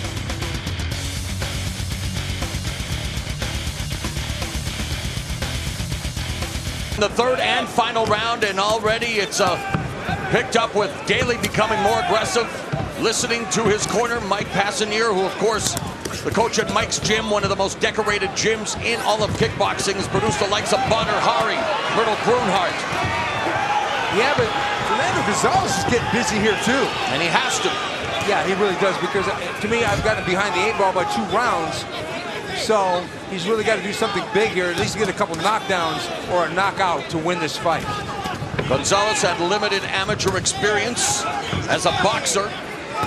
We saw some kicks. Look at the combinations now being put together by Daly, but he eats that jab now as Gonzalez switching stances, now southpaw. Yeah, this is the exact fight that Gonzalez should initiate. Get it into a brawl. Wow. But stay close and be careful of that left hook. I don't know if we expected so many kicks from Paul Daly, but again, it is kickboxing, and though he's known for his devastating power with his punches, is well-versed in all aspects of kickboxing. Gonzalez fighting down on his gum shield, coming forward, but is kept at bay with those kicks from Daly. Right hand to the temple. Right kick, and Daly avoiding the shot by Gonzalez, but that was a trip. Yeah, unintentional. Yeah. Unintentional. Go! The thing that surprises me is that Gonzalez is standing toe-to-toe in some of these exchanges and not paying the price. And that's because he's throwing pretty hard. Good outside low kick by Daly, chopping away at Gonzalez, who comes forward with punches. Coming up on the final 60 seconds of the fight.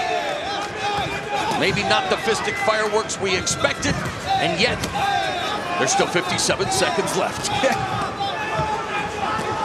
And there's a nice left hand in the inside by Gonzalez. Daly, is he going to the kicking well too much? We've yet to really see him try to deliver that left hook. It's as if he's trying to be versatile, but you know, Gonzalez is hard to figure out. Go with what got you to the dance. Yeah, Gonzalez is hard to figure out. He's a very game guy. And he is crowding Daly, and the aggressive Gonzalez with a left hook on the outside. Daly in trouble along the ropes, fighting off, but Gonzalez acquitting himself much better here in the third round. It really is, that straight left hand right there. And now they're throwing punches in bunches. 15 seconds left in the fight. Daly in the corner. Gonzalez wanting to send the judges a message. Will this be enough? 10 seconds! Depends how they saw the first 2 rounds, but exchange now as they go down the stretch. And some fireworks at the end of the fight. So, Daly, Gonzalez go the distance. Who will emerge victorious? We'll find out when Dynamite on Spike continues after this. The Hall of Famer B.J. Penn, just one of the many luminaries in attendance. It's an embarrassment of riches, Mr. Quadros says. We now go to Tim Hughes for the official decision. Ladies and gentlemen, you watched it as it happened, and after 3 rounds, we go to the judges' scorecard. They give us back a unanimous decision, scoring this bout 29-28, 29-28, and 30-27, all for your winner, Paul Daly!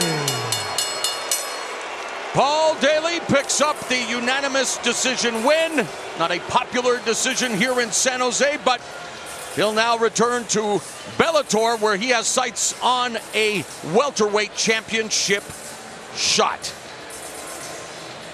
Let's go back to Jordan. All right, I'm standing here with Phil Davis. Now, Phil, you were preparing to take on King Mo, and Mo was dominant in that fight, but he went the distance. You came out and finished. How do you use the advantage of being fresh to get this done early? I think just jump on him early, you know. Look to wear him out and, you know, really use my freshness to my advantage. And you told me a second ago, it's weird. You normally, you know, you advance in a fight or you win and you're done, but you've got another one. But when you think about it, this is your Bellator debut, and you were halfway to being the #1 contender. How much do you use that as motivation heading into this next fight? Oh, absolutely. That's the driving force behind all of this is, you know, become that #1 contender, train for a couple of months, and then fight for the championship. Lastly, what's on your mind heading into this one? That about the same. About the same thing. Yeah, just, look good, perform, and, hands up, chin down, all that good stuff. All right, thanks so much. Good luck out there. Phil Davis looking to make history tonight. Up next, Dynamite continues back in the Bellator cage as Josh Thomson battles Mike Bronzoulis. This is Bellator MMA Dynamite, presented by Miller Lite. To be had at the SAP Center in San Jose. Bellator MMA brought to you by Dave & Buster's, the only place to eat, drink, play, and watch sports. The inaugural Dynamite rolls on, and still to come, the final in the light heavyweight tournament. King Mo was Strikeforce light heavyweight champion. He fought once for the Bellator light heavyweight title and fell short. Phil Davis never did get that UFC title shot. Tonight, he can punch his own ticket and earn a light heavyweight world title shot. Locker Cam brought to you by Icy Hot Smart Relief Tens Therapy. Turn off back pain. A successful debut for Phil Davis in the Bellator cage. Now, one of the game's most recognizable lightweights steps onto his home field, so to speak, the Bellator debut of Josh Thomson. That's right. Josh Thomson has fought some of the best tonight. Mike the Greek Bronzoulis, a massive fighter at lightweight, has carried his knockout power down from 170 pounds. That's key tonight. He is living a dream. Meanwhile, Josh Thomson's career has taken him from San Jose around the world to the top of the sport. But tonight, it comes full circle. Josh Thomson comes home. I just watched Sakuraba walk in. And Frank Shamrock's sitting right there. Royce Gracie's right over there. You've got these guys that pioneered this sport. They're here. This is really like cross it off my bucket list type material. It's a little easier when you're from here. See, I get a little bit more love because I'm local. If I was in like Kentucky, they probably wouldn't give a crap. They'd be like, who's that kid over there? Every time I come home here to San Jose and fight, it always feels great. People understand like my history. I've been one of the best lightweights in the world now for 15 years, so I must be doing something right. It's just nice to be at home, fight at home. Mike Bronzoulis has said several times that, he expects a title shot if he beats me. I think that's kind of far-fetched. I've fought in all the biggest organizations from the UFC, Pride, Dream, Strikeforce, former world champion, all these organizations. I've fought in the best ones. Those are things that let me know that he can't stay in the ring with me. They've got top-level talent here in the lightweight division like we had in Strikeforce. You've got Chandler, you've got Will Brooks. Now we just need to make sure we throw this promotion on our back and carry it to the next level. There's big plans ahead, and I won't be part of it unless I win this fight.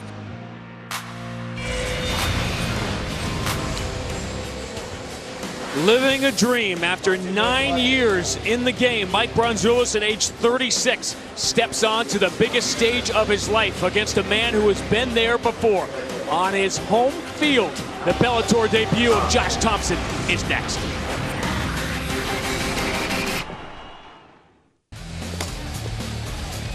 MMA royalty throughout the building. The Gracie Killer, Sakuraba, conjuring up all kinds of images of a different time and place. So much left to accomplish here tonight, and when we conjure up images of that different time and place and of pride, it brings us the voice of Lenny Hart. What is your profession?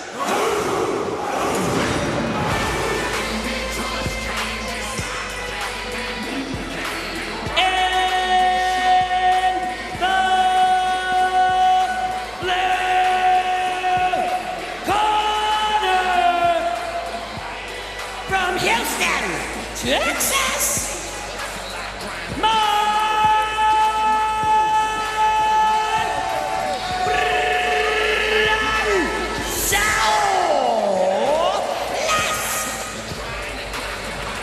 He's lived an underdog life growing up in the rough part of Houston, Texas.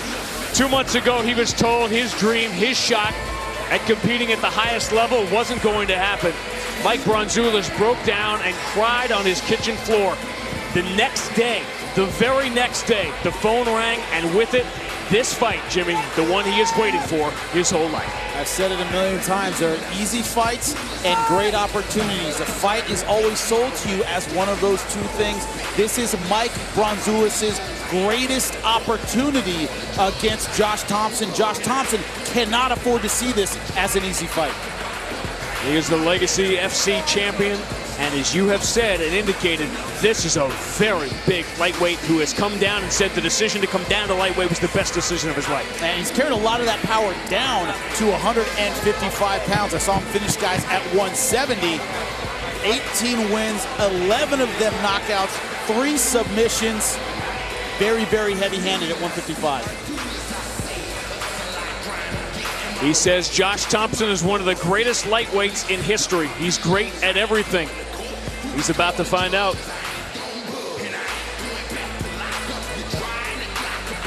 What Bronzoulis can't do is let the gravity of the moment, the crowd being behind Josh Thomson, the big lights, get to him. He needs to fight his kind of fight tonight, not get wrapped up in the emotion of a big show, because Josh Thomson has fought on a lot of big shows. He's used to this. Don't forget, not only the light heavyweight title fight coming up next, the final of the tournament, but a major announcement coming up later here at the inaugural Dynamite. Twitter, start your engines.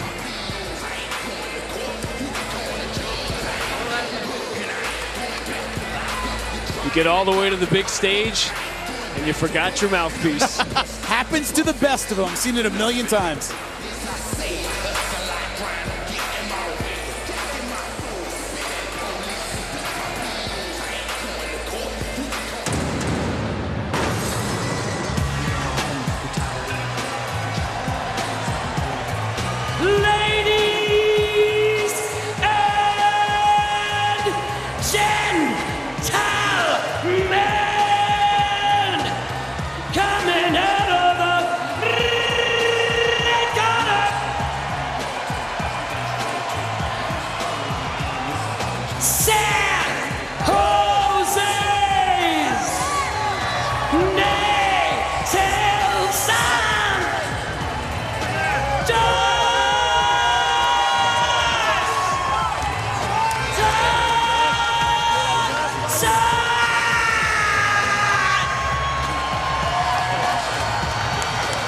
For over a decade, he's been one of the top lightweights in the world. Some unforgettable moments.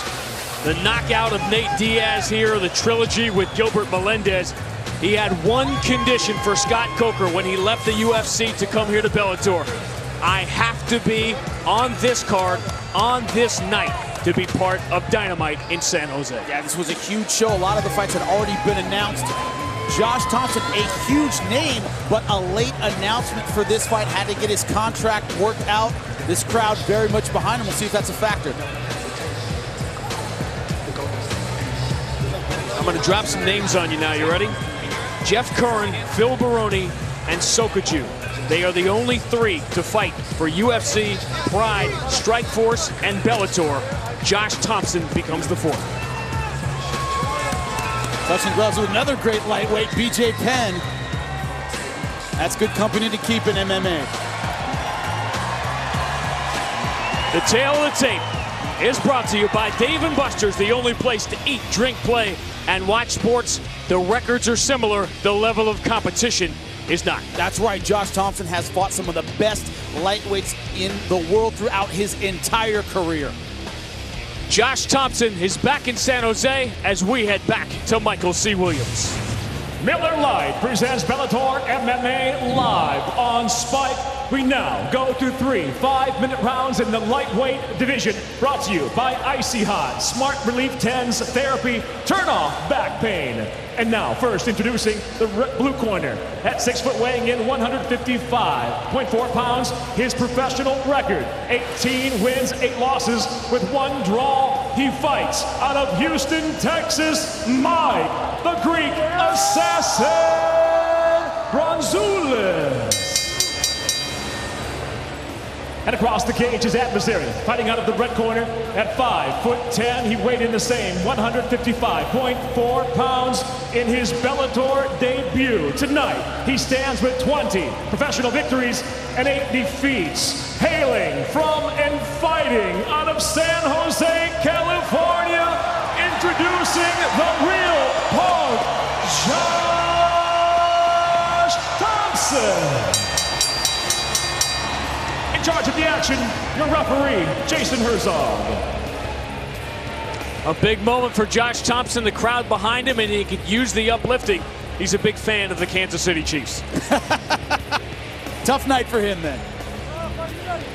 Buddy, you ready? Fight! The fight clock brought to you by Miller Lite, the original Pilsner Cheers. It's Miller time.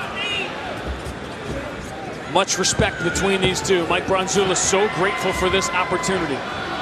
Can you get starstruck?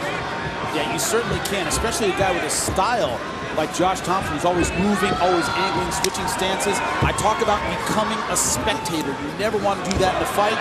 It's easy to do against Josh Thomson. Josh Thomson comes out aggressive. One of those got through.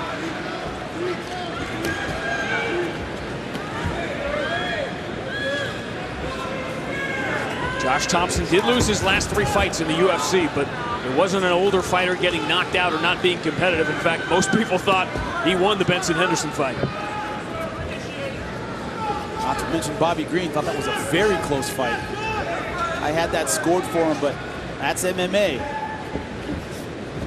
Got to win those too.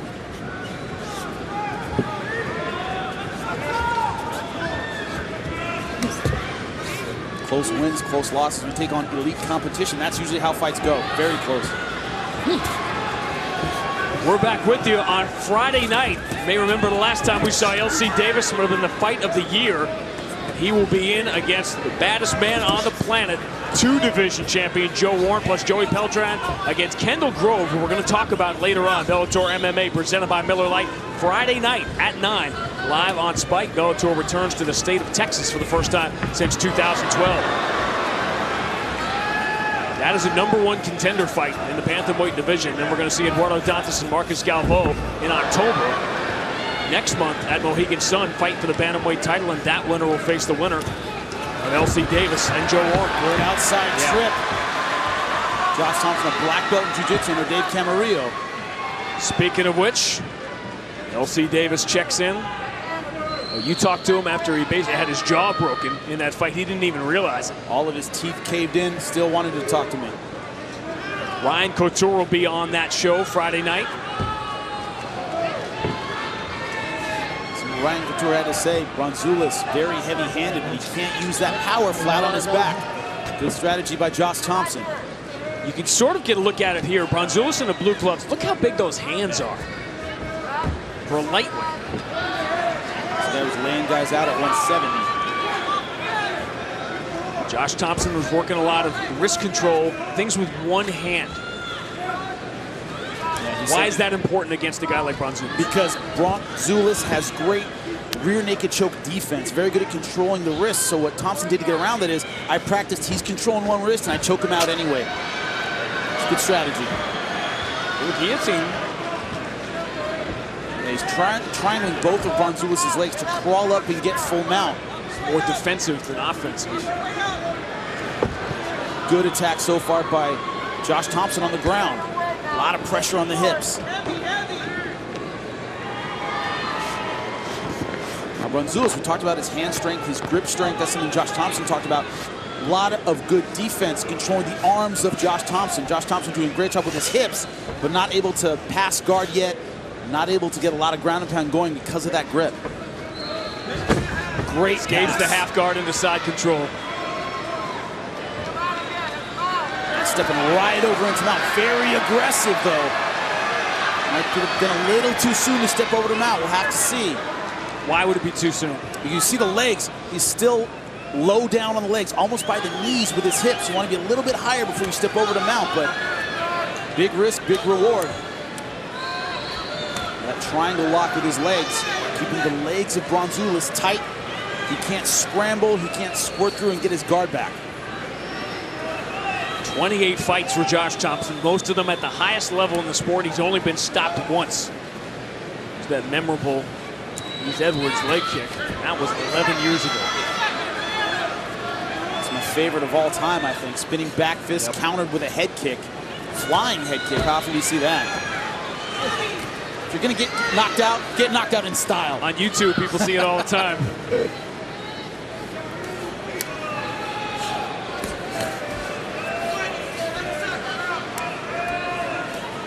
Borderline dominant first round here for Josh Thomson.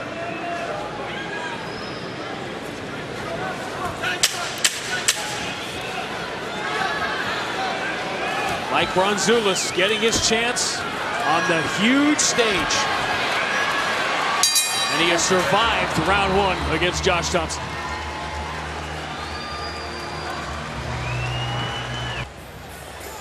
Earlier, we saw Herschel Walker, Sean Merriman of the San Diego Chargers, huge combat sports fan. Wanted to dabble in professional wrestling for a while.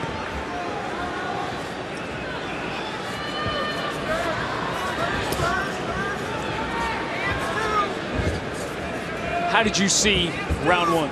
I thought pretty easily 10-9. Josh Thomson, he controlled it. He controlled it positionally. Easy 10-9. Jimmy Scorecard brought to you by Destiny, the Taken King. Become legend. Available now.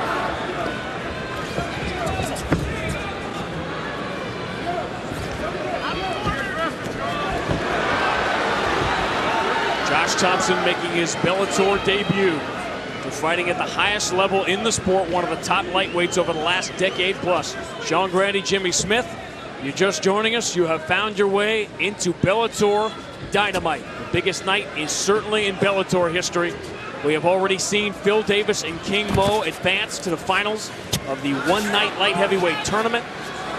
You still have to decide the light heavyweight title in the Glory Kickboxing ring, and then the main event as the undefeated champion, Liam McGeary, faces the challenge of his life against the legend Tito Ortiz. I talked about Josh Thomson maybe wanting to take down a little bit early in round number one. He gets it very early in round number two. Once again, great hip pressure. You see the passes from the waist down, and he's not giving Bronzoulis any space to get his guard back. That is key. He's locked up that twisted, inverted half guard, but it's not going to do him a lot of good in this position. Can losing 3 fights in a row, as narrowly, as controversially as Josh Thomson did, whether he really lost the fights or not, can that start to weigh on your mind? Yeah, completely. It certainly can. In this business, you're only as good as your last fight. Everyone knows that, especially a veteran like Josh Thomson. Again, is able to pass guard fairly easily. Good turn by Bronzoulis, going for the single leg. Look at that driving pressure by Josh Thomson. In kind of a wrestling ride position. Not trying hard to put the hooks in. It was good hip pressure, wearing Bronzoulis out. There's always the pressure, fighting at home, first fight for Bellator to do something spectacular. But Josh Thomson is doing what Josh Thomson does. And he's experienced. You know, he's been in fights like this before. He's not going to let his emotions get away from him. He will turn 37 years old on Monday.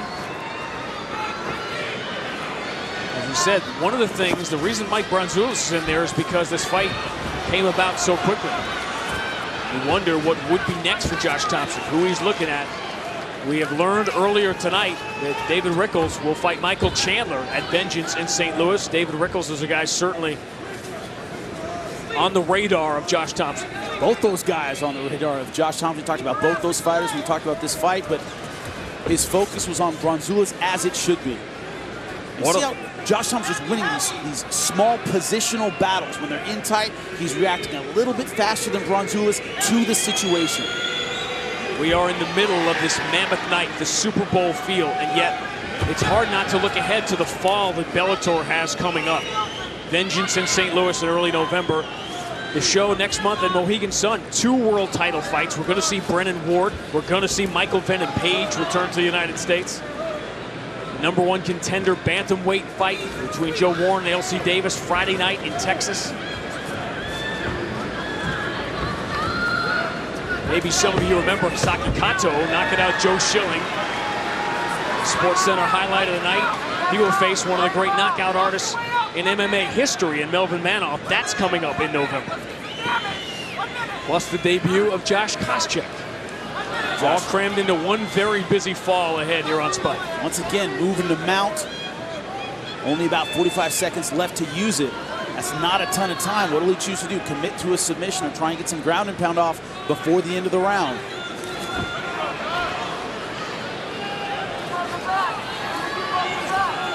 This is, for just about all of us, our first Dynamite, not for Josh Thomson. 2010. Part of that New Year's Eve tradition for so many years in Japan.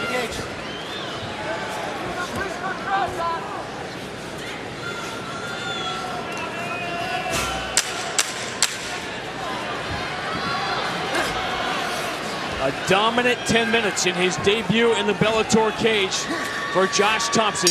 We head to round 3.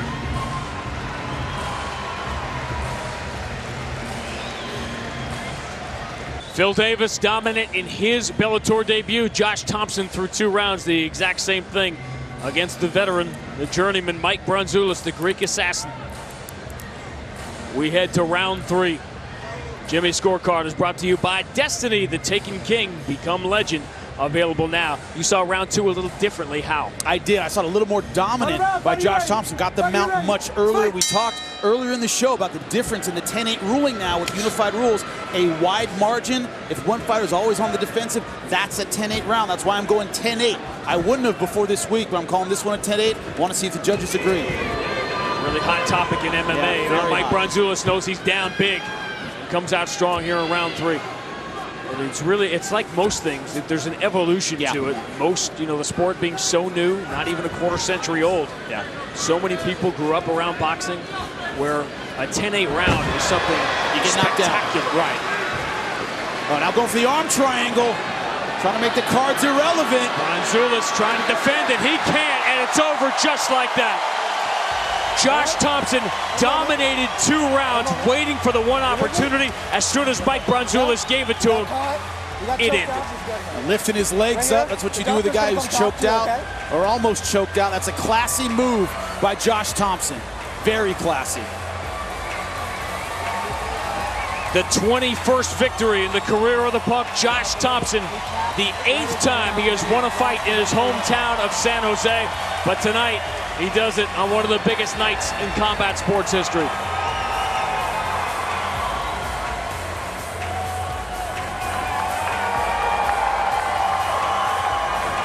Let's check out the Black Heart Premium Spiced Rum Replay, the bold 93 proof rum that's edgy to the core. How did he do it? Every round he got the takedown faster, he got dominant position sooner. You see him catching the arm with the head, immediate arm triangle position. Beautiful job on the squeeze, pressure. Bronzoulis, it was tap or go to sleep. Look at the takedown, and as soon as he catches the arm, look at that, wrapping up the arm and the head. That is all she wrote. Beautiful finishing instincts by Josh Thomson in his Bellator debut. Bronzoulis hung tough, nothing he could do from there. Just the 4th time in 28 professional fights that Mike Bronzoulis has been stopped.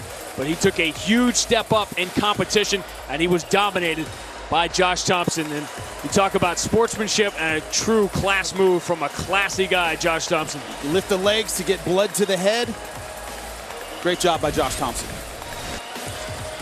When we return, Jimmy Smith will be up in the cage to talk to the returning, conquering hometown hero, the punk, Josh Thomson.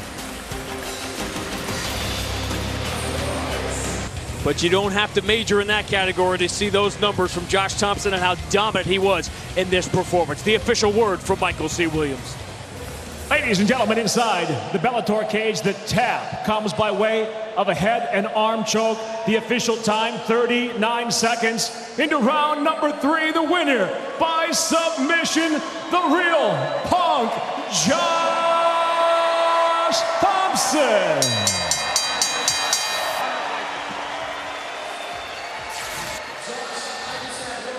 For you, man, a historic night like this in front of your hometown crowd. How does this new start in your career feel? It feels amazing. Thank you, Scott Coker, for making this happen. All you the world. I got to tell you, every time I get out here, tonight was different. I just had the jitters like I normally never have, and I just wanted to perform for you guys. Like I said yesterday, this might be the last time you ever see me in this arena, and I didn't want to let you guys down. Thank you for coming out, and thank you for the continued support. Thank you, guys. I hope we see you again, my man. Congratulations, Josh Thomson, ladies and gentlemen. A successful debut for Josh Thomson, a successful debut for Phil Davis. He'll face King Mo later, plus the world title fight and a major announcement. All still to come. Still to come, it's McGeary versus Ortiz in the main event. Plus, it's down to the final two of the light heavyweight tournament. But up next, Glory Gold is on the line when Saul Cavalieri battles Zach Muikasa. You're watching Bellator MMA Dynamite live on Spike. Bellator MMA Dynamite, presented by Miller Lite, live on Spike, is brought to you by Icy Hot Smart Relief TENS Therapy. Want to turn off back pain with the push of a button? Get Icy Hot Smart Relief. And by Destiny, the Taken King. Become legend. Available now. Scott Coker has come to fruition tonight at Dynamite at the sold-out SAP Center in San Jose, California. That man began his career in Strikeforce for Scott Coker, later became the heavyweight champion of the world on 2 occasions, Cain Velasquez. Part of MMA royalty here tonight. Still to be determined who tonight's biggest winner will be. Meanwhile, look who's standing by with Jimmy. Thank you so much, Sean. I'm here with Jillian Michaels, a huge MMA fan. I have to ask, what do you think of tonight? Oh my gosh, man, it's crazy. I got a little worried. I'm sitting next to Chandler over here, and I was like, is he dead? Is everything okay? And then he got up like... They almost always get up. It makes it way easier, way easier. Please tell me he's not dead. He like tapped, gone. Now, I have to ask you, your show, Sweat Inc., October 20th on Spike. Tell me about it. It's awesome. We're looking for the next fitness phenomenon. So it's really about the business of fitness and what is that magic that addicts people to something en masse. But at its core, it's for anybody that has a dream and will do whatever it takes to achieve that dream. Now, on the show, you had a chance to work with Tito Ortiz, who's fighting tonight. Tell me how that was. He's like the nicest guy ever. Super soft-spoken, really sweet, talks about his kids. I'm like, really? Really? Well, you got to experience. Now the fans will get to see it. Check it out. Entrepreneurs, welcome to Sweat Inc. My team and I, we are looking for the next fitness phenomenon. Obstacle racing is the fastest growing sport in America. Free running allows you to run up walls, land and roll. How is your program going to make money? Scientifically, you were on point. We're lucky to have guest judges that are professional athletes. We've got Lolo Jones, Terrell Owens. Tito Ortiz, one of the original studs out of MMA. As a professional, I could use it. I've never seen this before. Look at you go. What you want? Yeah! Go great. You can be the next fitness phenomenon. I don't want confusion about that business model. Maybe I'm not there yet, but I'm gonna get there. This is the opportunity of a lifetime. Sweat Inc. New series Tuesday, October 20th on Spike. October 20th on Spike. Do not miss it. Thank you so much. Be there. So we are now set for the vacant Glory Light Heavyweight Championship match. We have Saulo Cavalieri taking on Zach Muikasa in a highly anticipated rematch. Will Cavalieri make it 2 wins in a row and take home the gold?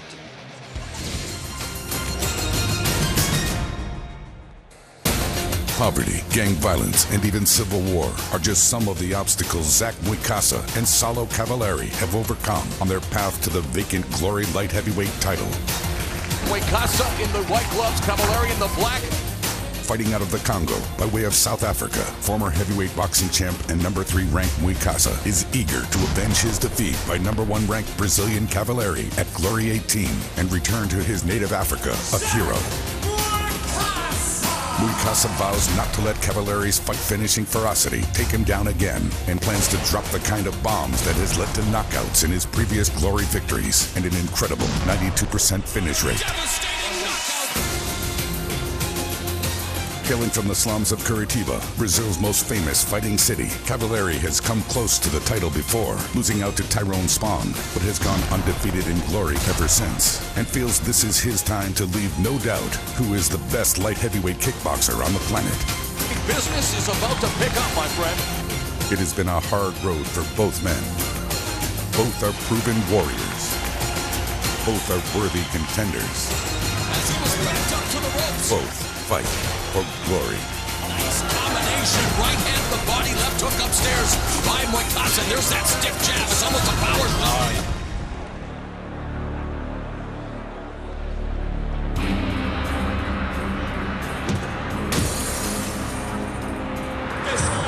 And now, fighting out of the black corner for this glory kickboxing bout. From Brazil, obrigado, Saulo Cavallari.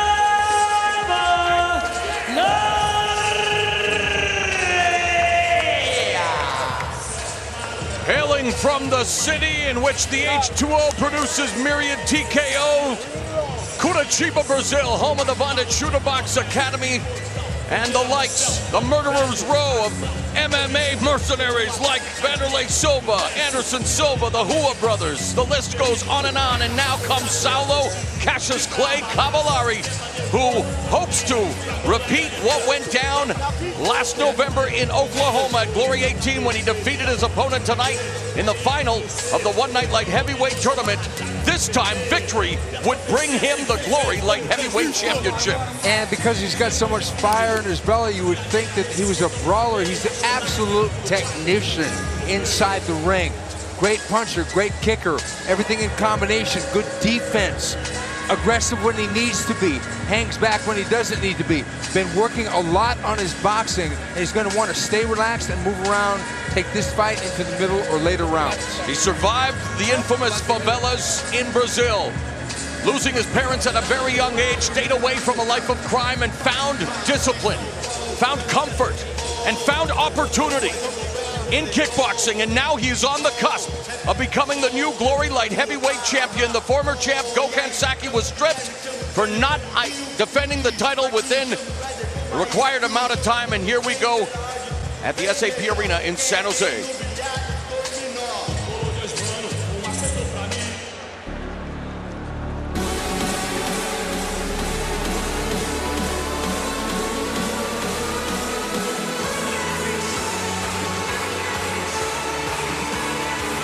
Fighting out of the white corner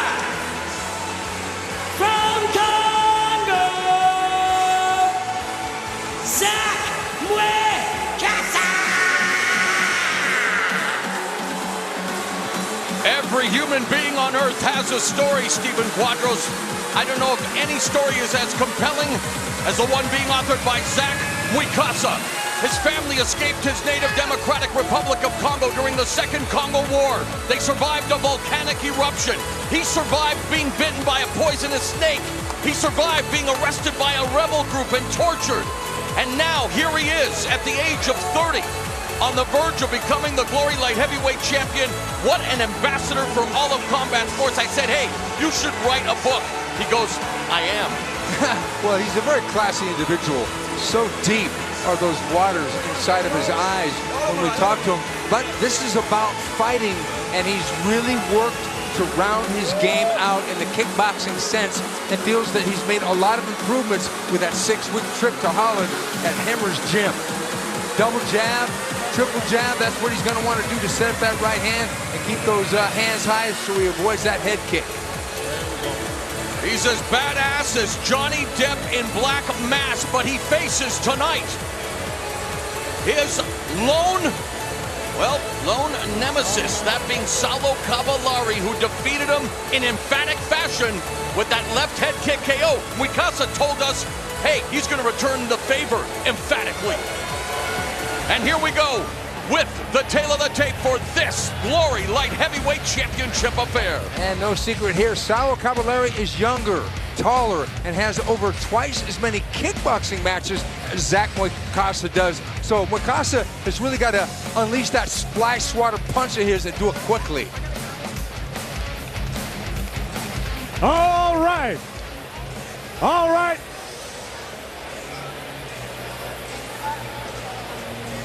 All right.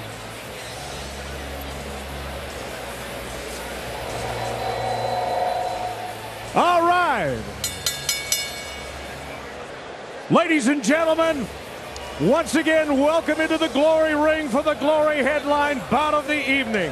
5 rounds for the vacant Glory Light Heavyweight Championship of the world. For the thousands in attendance with us here inside SAP Arena. To Glory fans watching around the world, it's time for Glory! Introducing first, standing on my right and fighting out of the black corner, a WAKO South American champion. He was the winner of the Glory Contender Tournament. His record, 31 wins with 2 losses, 19 of those wins coming by way of knockout. At 6 feet 2.5 inches, 1.89 meters, he weighed in at fight time at 208.5 pounds, 94.7 kilos. He fights tonight out of the fight capital of Curitiba, Brazil. Ladies and gentlemen, Saulo Cassius Clay Caballero. Here now is his opponent, standing on my left and fighting out of the white corner. Trained as a boxer and a kickboxer. He is the WBF Intercontinental Champion. His professional record, 13 wins with just 2 losses, 12 of those wins coming by knockout. Standing 6 feet even, 1.83 meters, he weighed in at an even 207 pounds, 94 kilograms. He fights tonight for the Democratic Republic of Congo. Ladies and gentlemen, introducing Zach, the Black Warrior Muikasa. And your referee for this bout is Marcos Rosales. Referee Marcos Rosales administering final instructions. We are set for 5 3-minute rounds to fill the vacancy as Glory Light Heavyweight Champion Saulo Caballero and Zach Muikasa. Zach with a boxing background before turning to kickboxing training under the late K1 veteran Mike Bernardo. Saulo Caballero has sparred with Vanderlei Silva in the past, but right now as they touch gloves, in essence, this is round number 4 in this rivalry, the rematch here at Glory. Caballero coming right out with kicks. And there's that big baseball bat swinging high. Caballero in the black gloves, Muikasa in the white. Muikasa known for a devastating left uppercut, just ask Pat Barry. A highlight reel debut for Muikasa in Denver. Now Muikasa attacking the body. He has spent some time in the Netherlands preparing for this fight. Began as a sparring partner for Francois Bota back in the day as well. So he has been through it all and winding up with that catapult right hand that just missed. And he's throwing some serious intentions behind that right hand. Earlier on, Caballero threw a really hard low kick, and Muikasa checked it really hard. So I wonder if that's going to be a factor later on. A reminder under Glory rules, it's a prioritized criteria. Number 1, number of knockdowns, 2 cumulative damage, 3, number of clean scoring strikes with spectacular techniques, 4, number of clean scoring strikes with normal techniques, and then the degree of aggressiveness as we are off to an aggressive start here in San Jose. Yeah, really, you know, gas is going to be a factor. It's a 5-round fight. They're going pretty hard in this first. 3-punch combinations, short-circuited by an outside low kick, a little shoe-shine combination by Muikasa to the body. Muikasa staying busy with punches and punches. Caballero, much like their first fight, going low with that kick. Scores with the body kick. Muikasa trying to shore up his kickboxing deficiencies. He's all about bringing the bombs and drama, and usually those bombs come in the form of those heavy hands, but Cavallari may be more versatile. And there's the jab, double jab from Wicasa. He's got a battering ram for a jab. He really does it. He's really connected so well to the body and the head. There's that left body kick, the liver kick, and our first shout out to our mutual friend El Guapo Basrutan, who is watching back home in Southern California. Nice combination. Good start to this championship bout. Zach Wicasa fighting like a man possessed, setting up those combinations a la Mike Tyson style. Yeah, he's making the investment here in round one in hopes of reaping big dividends in the form of the glory gold later in this fight. Going to the body, there's an outside low kick by Cavallari. And left hook to the body by Wicasa. The punching of Wicasa, the kicks of Cavallari. This is Dynamite.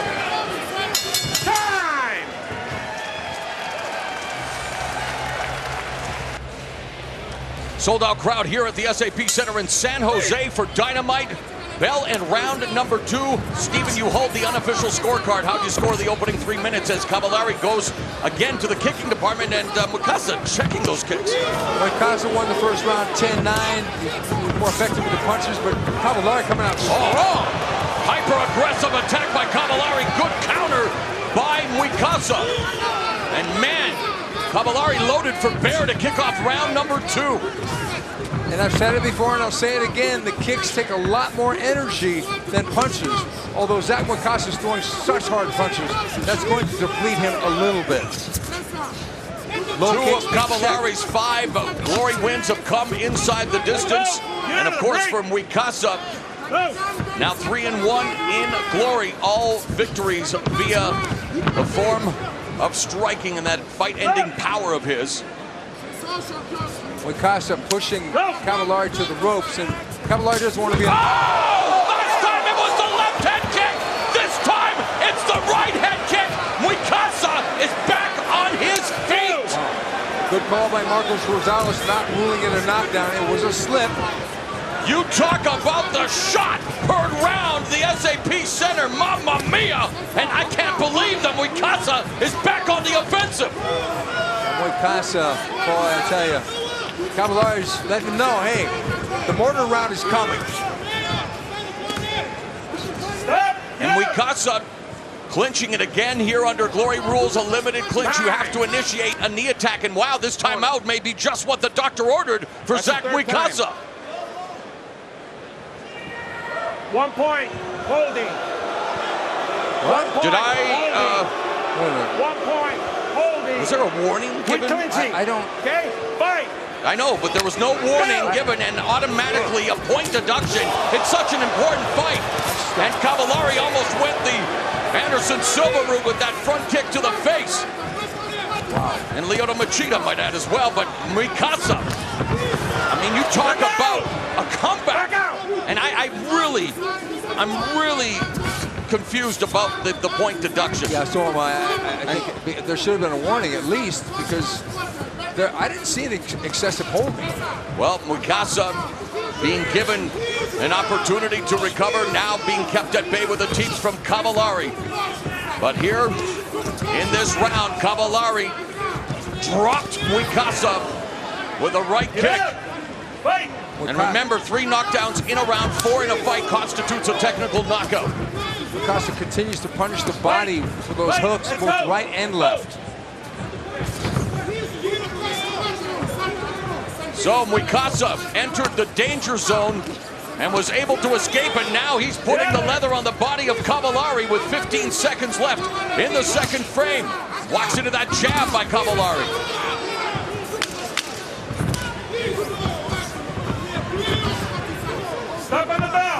So some bombs and some drama in round 2 as we go to the break.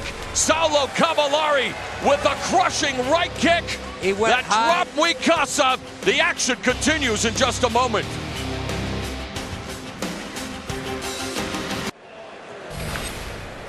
Welcome back to Dynamite as we revisit the action that led to the point deduction by referee Marcos Rosales.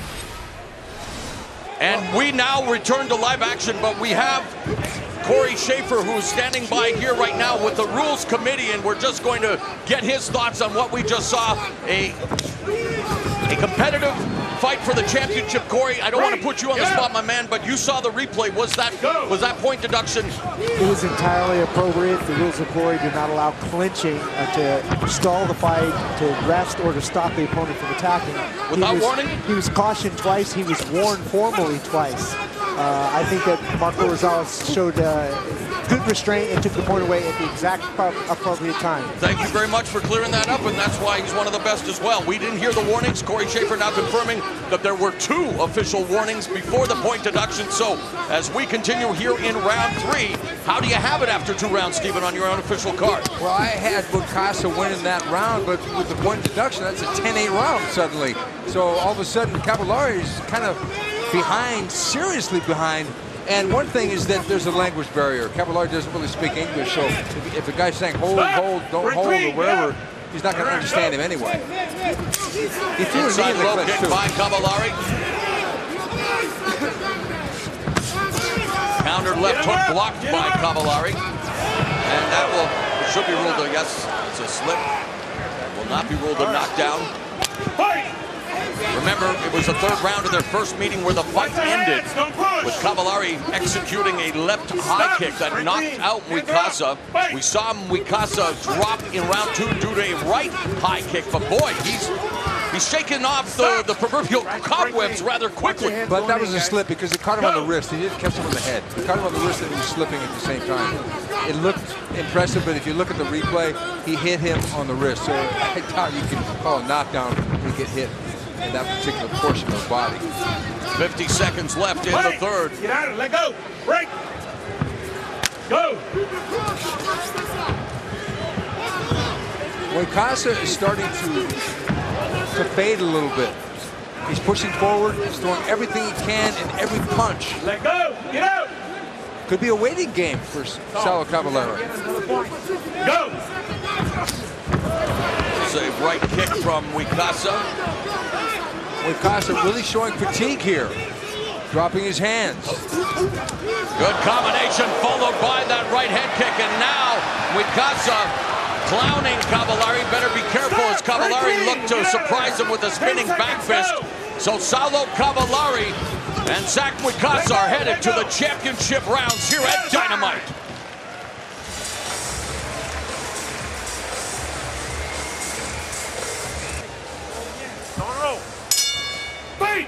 We're back with the championship rounds here at the SAP Center in San Jose, and as we head into these pivotal rounds, Stephen, what is your unofficial score? Well, it's been a long night so far for Saulo Caballari because I have Zach Muikasa winning the first 3 rounds plus the point deduction. That's almost as if he lost 4 rounds in a row, so he's going to have to do something drastic in his last 2 rounds, get a couple knockdowns minimum to get this into draw or win category. But I see that Muikasa is starting to fade, like I said in the last round.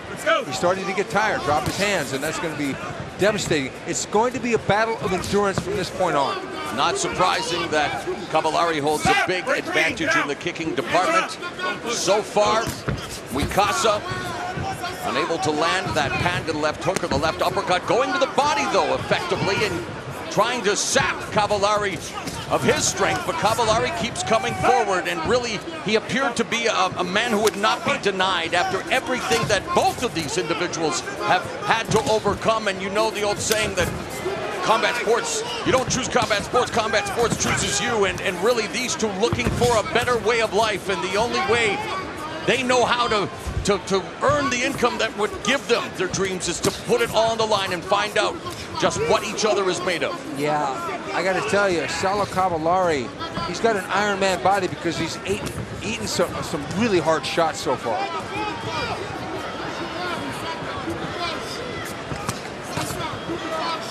The pace really slowing here in the 4th. Go. Caballari just shielding up and he's getting hit. There's that head kick.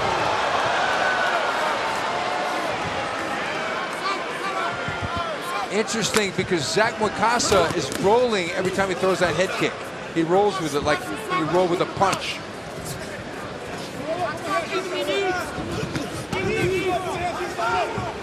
Now Cavallari going to the body with the left hook.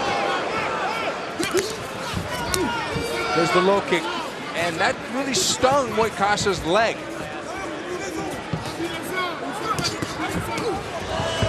There's the clinch and a couple knees by Cavallari. No official knockdowns yet in the fight, although there was a right hand, and I thought that right kick dropped Mucasa, but as you so appropriately put it, Fight Professor, replay showed that it was off balance, just like that was off balance, but it was aesthetically pleasing, and it excited me for a moment. Because the last time he did it with the left kick, that was that was to close the show. Now, 10 seconds remaining in the fourth with the vacant Glory Light Heavyweight Championship hanging in the balance.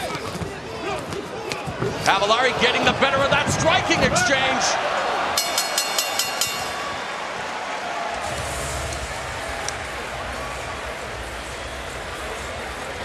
With the final round of the sequel between Saulo Cavallari and Zach Mucasa. Cavallari in the black gloves, Mucasa in the white gloves. Heading into this fifth and final frame, Stephen, how do you score it? I think Cavallari may have squeaked out that last round, but it was so close it could have gone either way, to be honest. And I think that he needs a knockout to defeat Zach Mucasa a second time. Nice front kick by Cavallari. Right hand through the guard. Continues to attack the head of Mucasa. Mucasa has been working the body sporadically. Now going to the body with the right hand. Here's the clinch. The warning by the referee, who has already deducted a point from Saulo Cavallari for holding. I have to say that this is the best Zach Mucasa I've ever seen. Much more composed, and yet still Cavallari able to fire off. Now they reset, 2 minutes remaining. Body kick by Cavallari. And while Mucasa has impressed you, he's also definitely slowed down, and this was the concern coming in. Just how would he look in that fifth and final round if it went there? And Cavallari continues to pot shot and then clinch. So both of them looking to slow things down when I think they should be picking them up, but of course. This is where Cavallari needs one of those big head kicks. Yeah, easier said than done when you're sitting at ringside. Exactly, because he's tired too. Yep. Oh, good shot by Cavallari. Mouthpiece goes flying. No. Nope. Whose is it? Referee Morales asks whose it is. Well, if it's not Cavallari's, my wager would be it's Mucasa. Yeah, it was from a punch. No coaching. Go!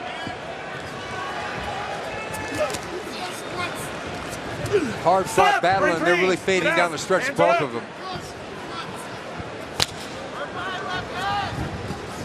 Cavallari being the aggressor now with some punches and a spin kick that missed. Cavallari definitely winning this round, but it may be too little too late. Oh, right hand from Mucasa on Cavallari. Mucasa, gets stunned by that right hand. Cavallari going behind him, but man. Cavallari, 360 kick, a tornado kick by Cavallari in the final minute of this championship bout, coming up on the final 30 seconds. Nope. Another slip.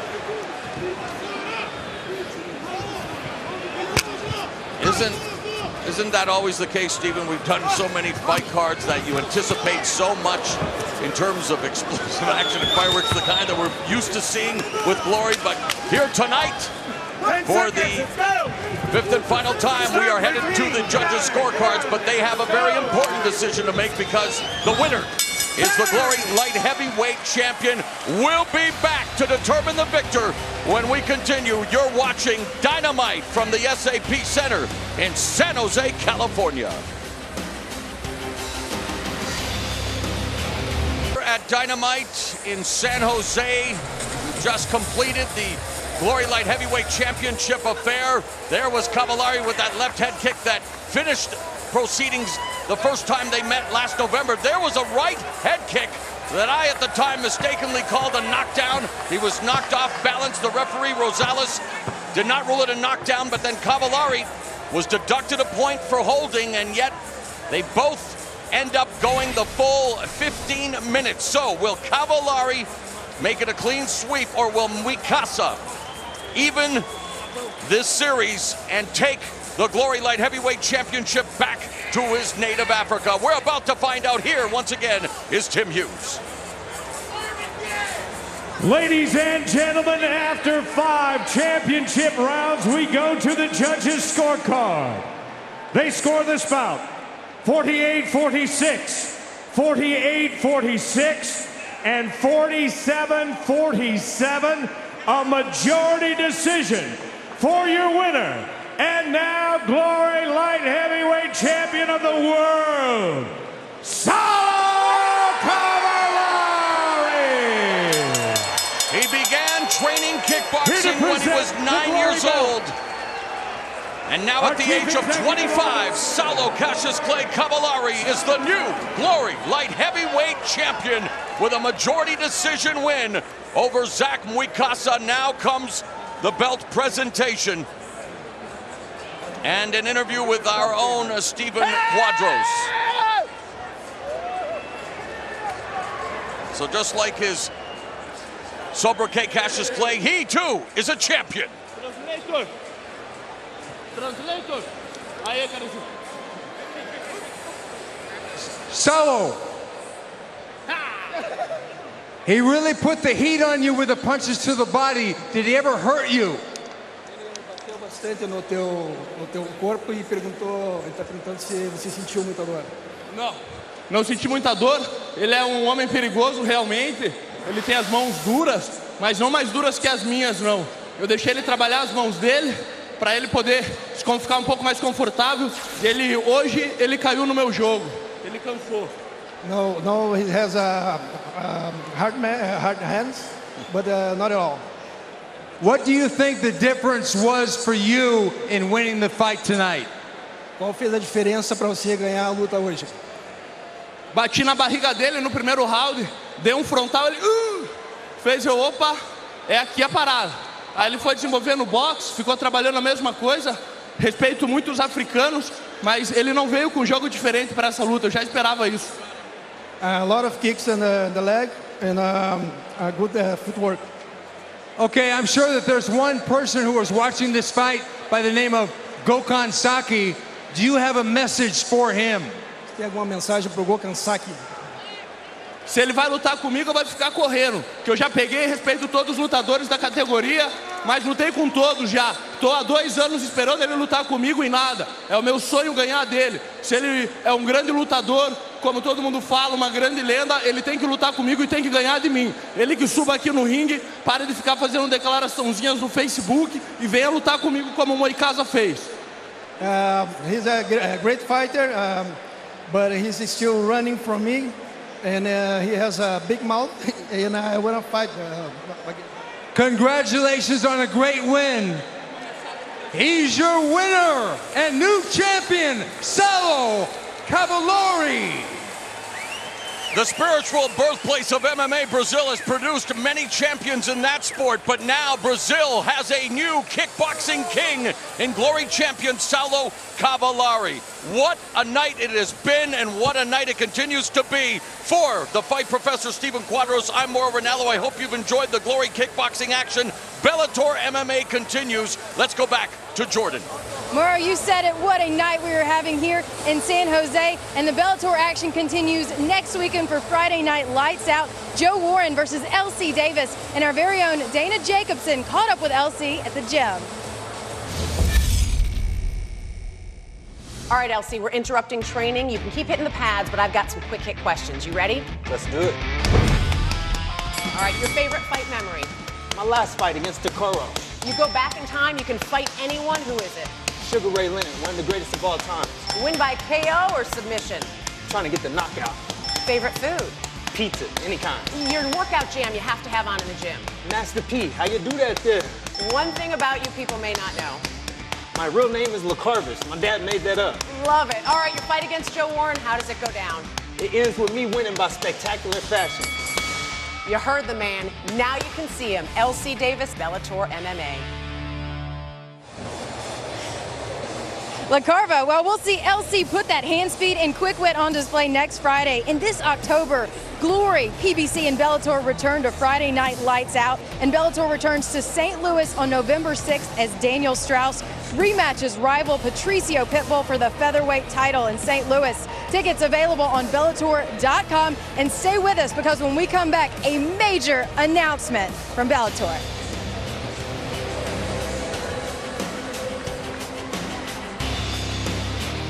Night as spectacular as we have promised.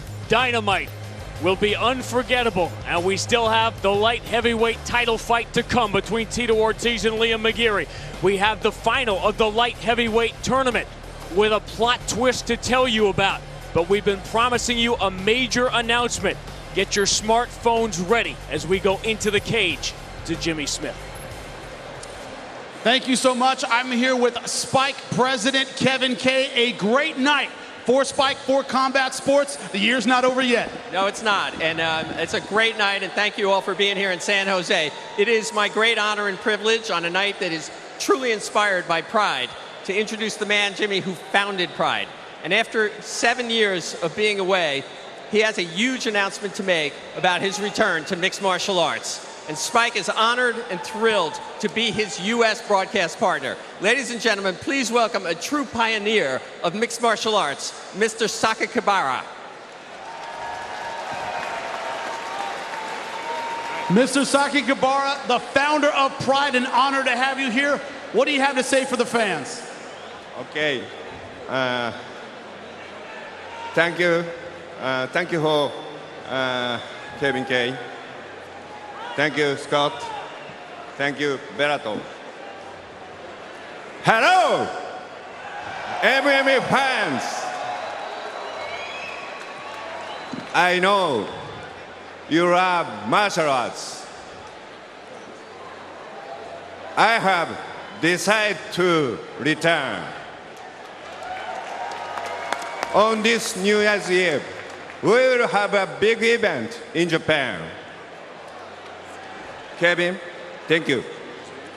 And Spike TV for working with us on New Year's Eve show. Let's start a new chapter of MMA.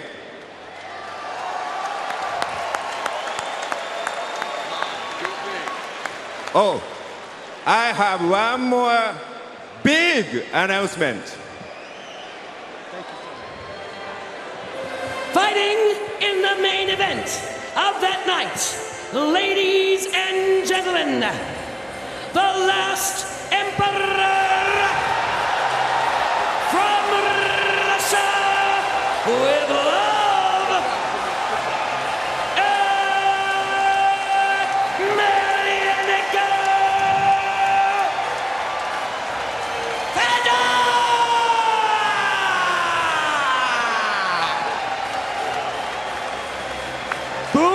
goes Dynamite.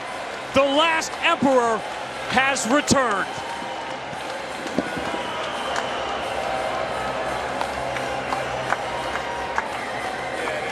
Fedor Emelianenko, the greatest heavyweight of all time, in the view of some, the greatest of all time, period, makes his return at Bellator Dynamite. He'll be in the main event New Year's Eve in Tokyo, right here on Spike.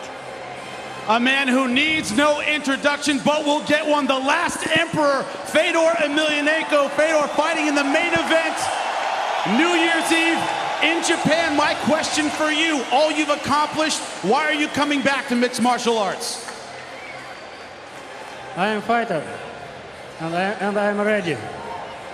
I will see you New Year's Eve on Spike TV. You heard it, New Year's Eve in Tokyo, be broadcast on Spike. Give it up for the last emperor, ladies and gentlemen. It is happening. This is all really happening. Fedor returns on New Year's Eve and you'll see it on Spike. The light heavyweight tournament final with a major plot twist is next.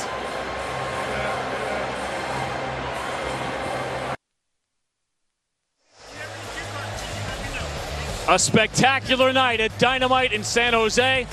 MMA's return to the Bay Area, and it's been a return to the top of sports. The Golden State Warriors and the San Francisco Giants, Andre Torres, Angel Pagan among those taking things in.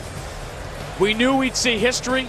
We knew there could be plot twists along the way. Phil Davis advanced easily to the light heavyweight tournament final.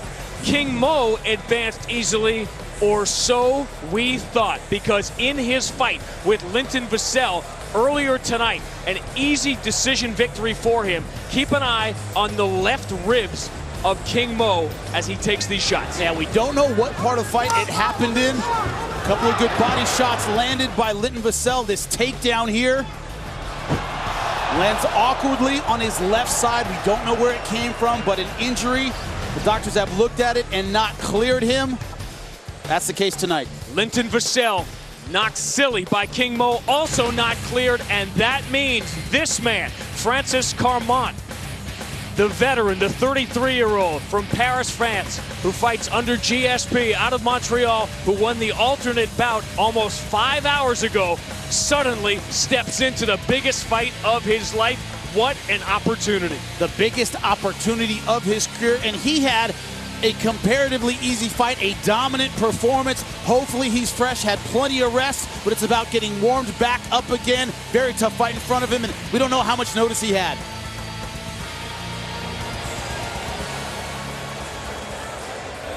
Fighting out of the blue corner, ladies and gentlemen, from San Diego,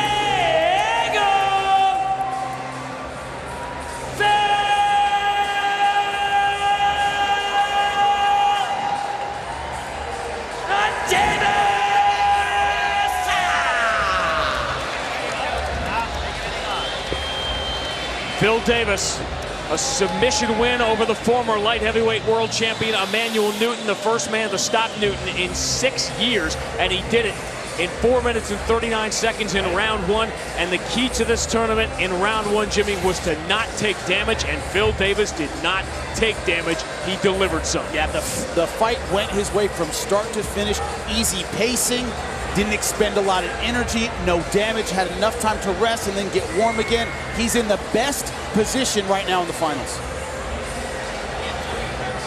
14th win in 17 tries for Phil Davis. But in his wildest dreams, as much as all the four fighters approached it differently as to whether to look ahead to the final round, nobody was anticipating an alternate. Oh, Phil Davis's night, win or lose, is not ending the way he thought it would. That's why you don't look ahead.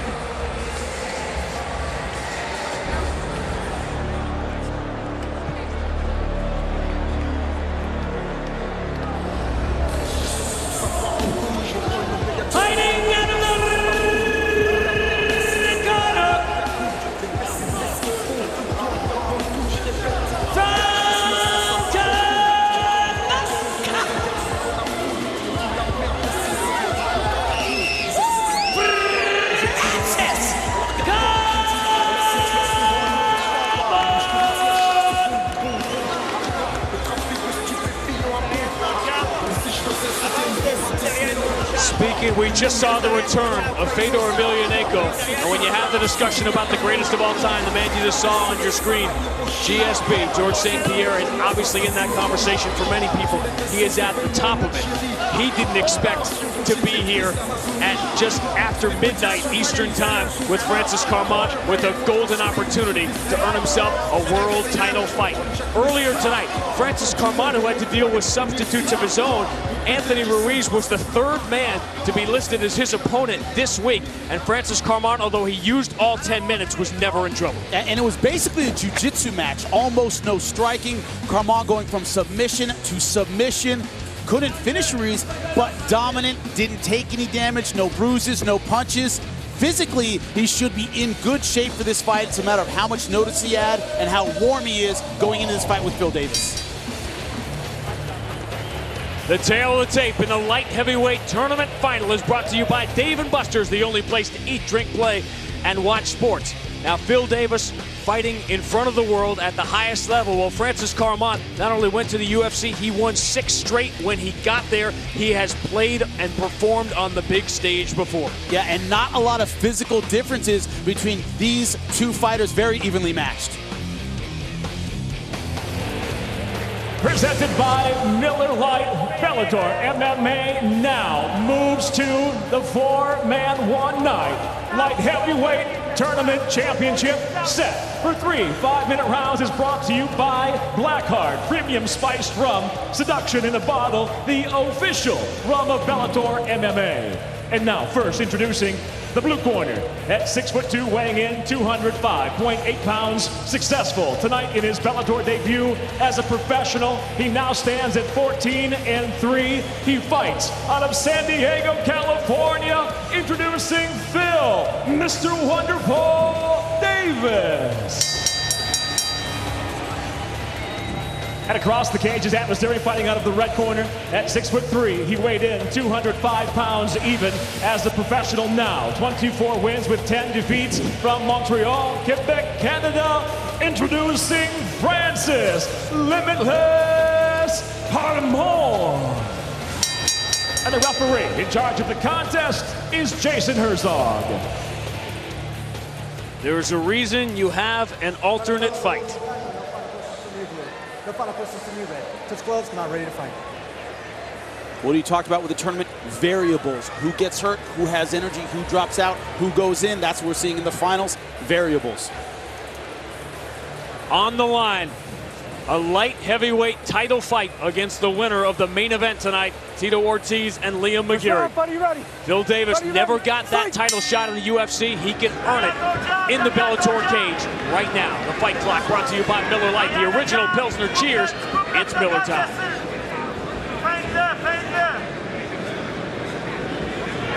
To the last, I will grapple with the great wrestler, great submission fighter in there.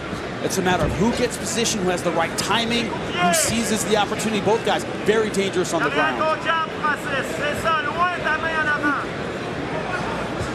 Is there a difference in wrestling styles between someone who is in Europe and learned and trained in Europe and an All-American? Yeah, very true. I mean, the typical quote-unquote American wrestler, a blast style of takedown. You look at guys like Brandon Slade, Jordan Burroughs, guys who've been successful on the international scene. They have a very physically dynamic style. Guys in Europe tend to scramble a little bit more. Also remember, Carmont, Western Europe, not known for great wrestling. Great wrestlers generally come out of Eastern Europe. He has to work on his takedown tonight for sure, and his defense. This will be reported, and I'm sure Twitter's going crazy as we speak, but this was a very late decision. King Mo was cleared earlier, immediately after his fight. This was a late decision, so then the decision to check on Linton Vassell to see if he could go, that came very late. Right. He might not have had a lot of warm-up time. I always say you hope for the best, you prepare for the worst. Carmont knew this could happen. Phil Davis's fight about 2.5 hours ago. Carmont's was over 5 hours ago. Is there any difference there? Oh, big time. That's when the damage, any fatigue really starts setting in after about a half hour, an hour. That's when it really gets to you. I would say advantage Phil Davis.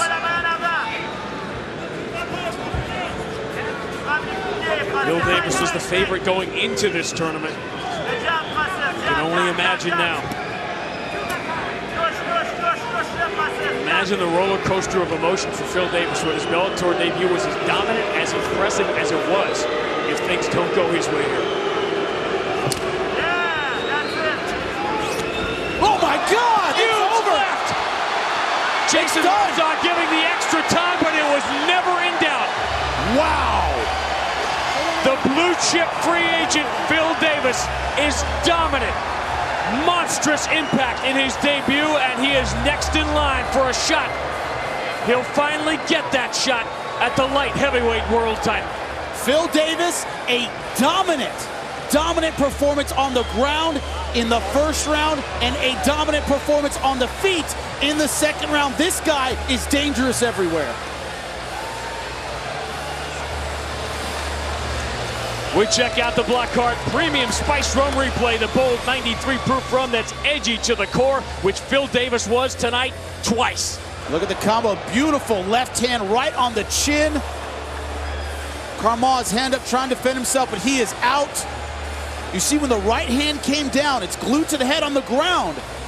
That was that delay we saw with Jason Herzog. Looks like he's intelligent defending, the hand drops. That's when Jason jumps in. Good stoppage, Phil Davis all over Carmont.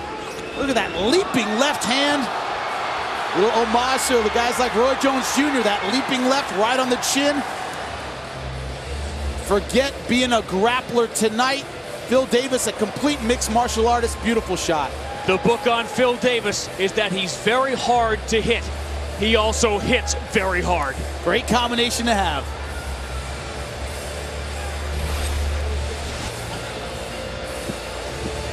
Wins 14 and 15 for Phil Davis.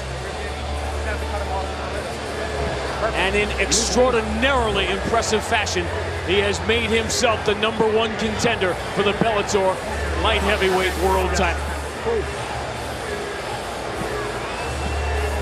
Keep in mind, only 6 of his 16 fights had been stoppages.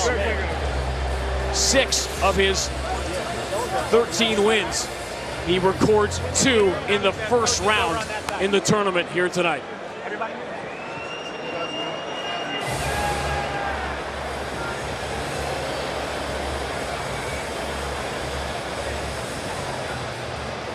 Ladies and gentlemen, inside the Bellator cage, referee Jason Herzog steps in, waves off the contest. Official time, 2 minutes, 15 seconds into round number 1. The winner by knockout, and now the light heavyweight tournament champion, Phil, Mr. Wonderful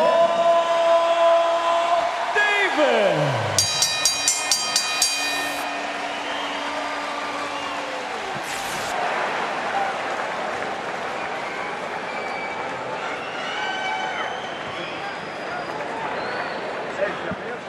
Phil, my first question for you, a submission in the opening round, a knockout in the finals. You couldn't have scripted it any better, man. Man, I don't even know what just happened, man. I just want to thank God. You knocked him out. Is that what happened? He might have knocked me out. I forgot. But yeah, man, I just want to thank God. I had the best training camp. I got the best coaches. I got the best teammates, the best people around me, man. And you know what? I might be telling on myself, but man, I might have did something wrong, okay? I don't know what the California State Athletic Commission tests for. I have so many people praying for me right now. Everybody at home, thank you. I love you guys. Man, my prayer count is off the charts. All right, you understand what I'm saying? It's off the charts. So this is for you guys. My question to you, a tournament champion belt, but I know the belt you want. It's on the line tonight. What do you think of that fight? The champ, Liam McGeary versus Tito Ortiz. You're on the spot. What's your pick? You know what? I'd rather fight. I want to fight Liam McGeary. He's young, he's fresh, he's long. I want to be the guy to take him out. But if that guy happens to be Tito Ortiz, the legend, I'm fine with that. Well, right now you get to savor a great tournament victory. Let's give it up for Phil Davis, ladies and gentlemen. Lucky we're here in San Jose. Even a joke like that gets you a 1-year suspension in Nevada.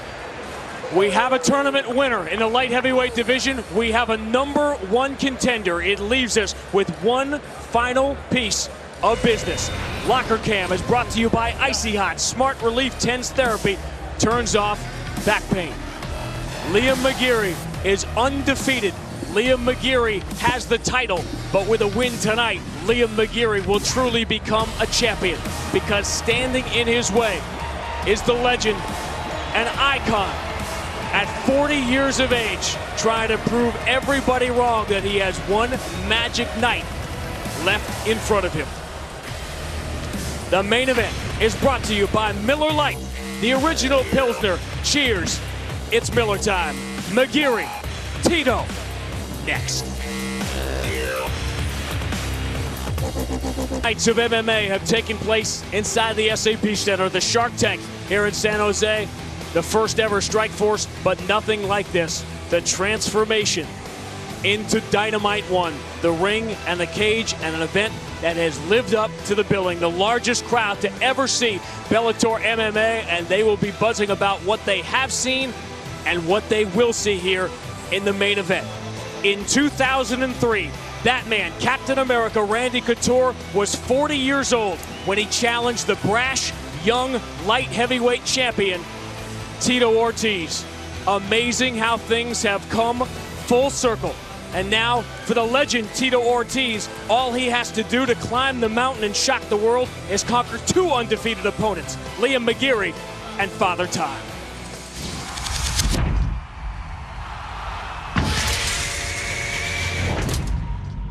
All the haters can f*** off. I'm here for a long time, baby. Got a big main event, and it's going to be Liam McGeary versus Tito Ortiz. I begged Scott Coker for this fight. It was my idea. Champion versus legend. This is a real great first defense for my title. I'm not taking this lightly. I've never been one to pass up any opportunity that I've get, and I'll take this one with both hands and both knees. He does! There's the tap, a remarkable submission win! We've done some PR stuff with each other, and I explained to him that I'm a ragdoll him. And he goes, well, what's ragdoll, mate? That's when you grab a doll and you shake it super hard, you throw it on the ground. Referee rips me off. Tito Ortiz, new world champion. Tito's living in a dreamland. Tito doesn't like to get hit hard, and I hit very hard. I'm not his comeback story. I'm writing my history. I'm writing my story now. I'm going to bust him up, retire him, and finish him for good. As soon as he takes those gloves off and puts them in the middle of the ring, I'm going to walk over there and pick up. You're going to see a lot of pain brought to Tito. Tito's an obstacle that I'm going to pass through. Dropped it! Huge shots! He's out!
April 14th, 2000, the Dow Jones suffered the 3rd worst loss in history.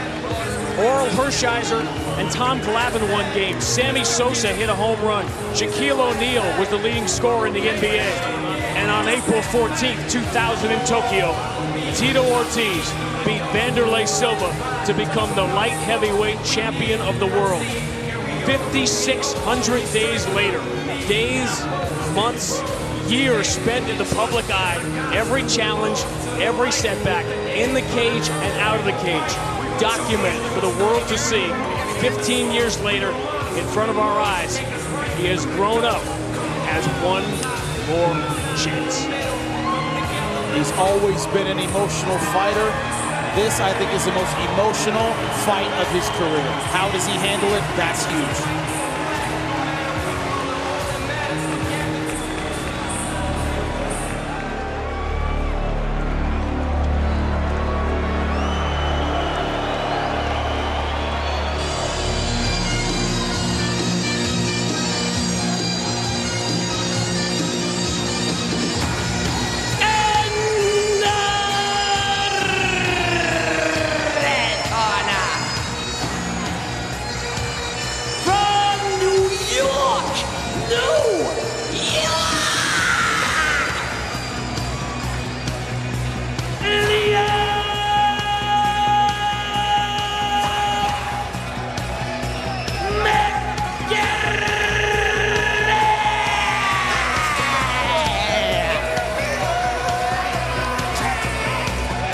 At age 15, Liam McGeary was working construction.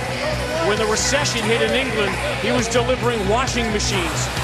In his wildest dreams, in the depth of his imagination, he could not fathom being on this stage on this night.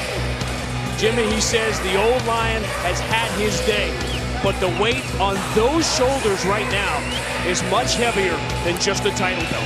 It certainly is. He doesn't feel he can just win. He feels he needs to win impressively, the way he puts it, retire. Tito Ortiz, very strong words, but the words you expect from a young, brash, undefeated champion. In fact, the same kind of words Tito Ortiz would have used all those years ago when he was making his first title defense. Lala Vasquez among the millions enjoying the moment right now. Joining us on Twitter, Dynamite trending worldwide, no surprise. The return tonight of Fedor Emelianenko, the last emperor. Phil Davis, the winner of the light heavyweight tournament, to determine the #1 contender to face the winner of this fight, which we have waited for.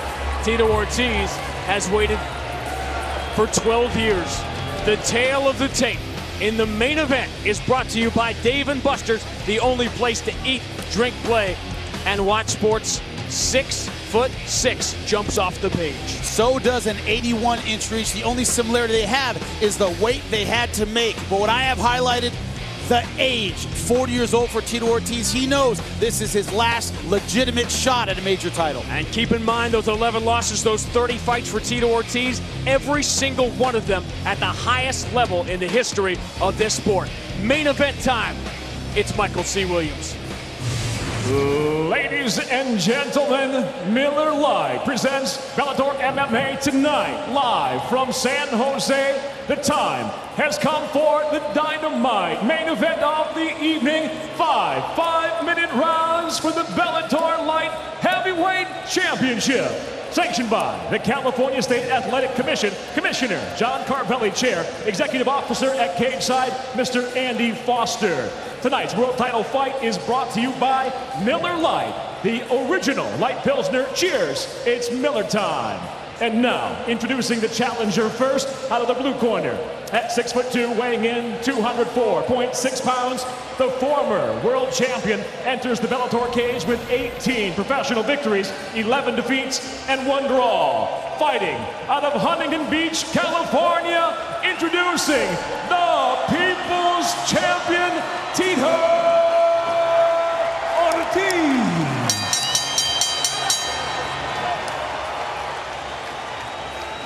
And across the cage, the champion fights out of the red corner. At 6'6", he weighed in 204.8 pounds. Tonight, making his first title defense, he stands undefeated with 10 victories and no defeats. By way of England, he fights out of New York, presenting the defending Bellator Light Heavyweight World Champion, Liam McGeary. Referee in charge of the world title fight, Big John McCarthy. I want you to fight clean, to fight fair.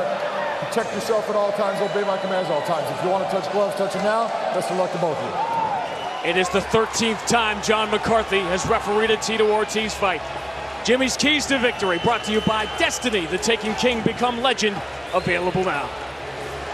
For the challenger, Tito Ortiz, get the takedown. Everyone knows that. Vicious ground and pound. And be the bully. Control the real estate. Do the little things that a veteran does to win rounds. If you're the champ, Liam McGeary, so tall, incredible range. Keep Tito Ortiz on the outside with strikes. Also, don't play on the ground. Don't stay there. Use his length, his range to push Tito off and get up.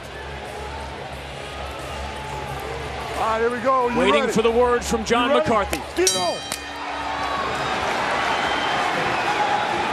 The fight clock brought to you by Miller Lite, the original Pilsner. Cheers, it's Miller time. Let's enjoy round 1. This is the danger zone for Tito. Right here at range early in the fight.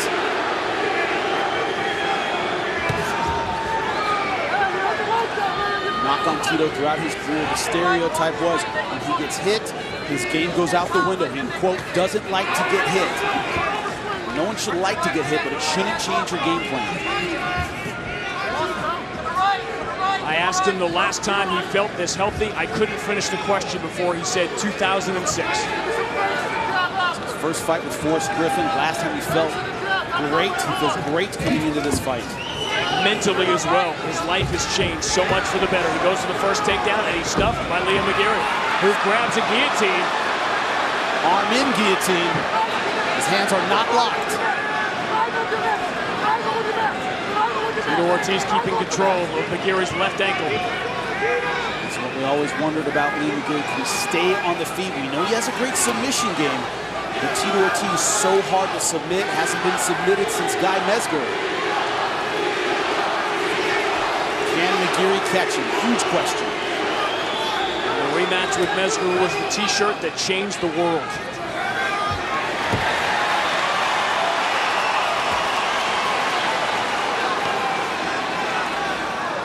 Try and trap the hand and feed it to his right hand.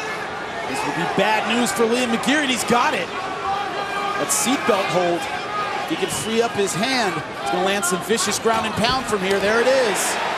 Hall of Fame ground and pound from Tito Ortiz is Liam McGeary's worst nightmare.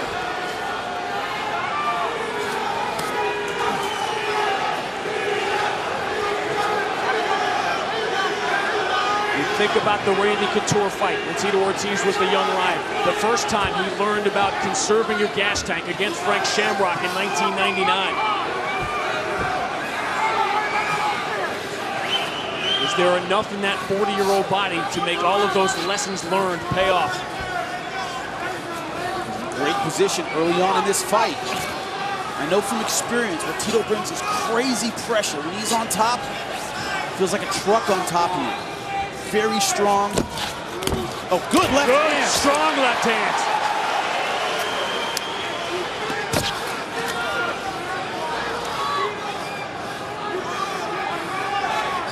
This was the question for Liam McGeary with the ground and pound. Are you going to do something? Or are you going to just lay there and bleed? Can he push him off? Can he get space? Can he change the script? Because right now, it's all about the ground and pound and Tito Ortiz. You knew at some point in this fight, and maybe it's now, Liam McGeary is going to be under pressure that he has never seen before. Undefeated in 10 fights. Only went the distance once. And that was in his world title win at the British Invasion over Emanuel Newton. Tito, I talked about little veteran things, little tricky moves. That seatbelt going around the back, controlling the wrist, popular wrestling move. It's these kind of things that allow him to do damage in his world without expending a lot of energy. McGeary has pulled off some spectacular submissions from this spot, but not against athletes and fighters the caliber of Tito Ortiz. In omoplata position, going to the triangle, can't get it. That's the problem with having long legs against the pressure of Tito Ortiz. Can't get extension. It's hard to pull a lot of those submissions off when he's crushing down on you, and that's what he's doing. Only twice in 18 years has Tito Ortiz been submitted. The crowd here in San Jose has made their choice. Let's go, let's work.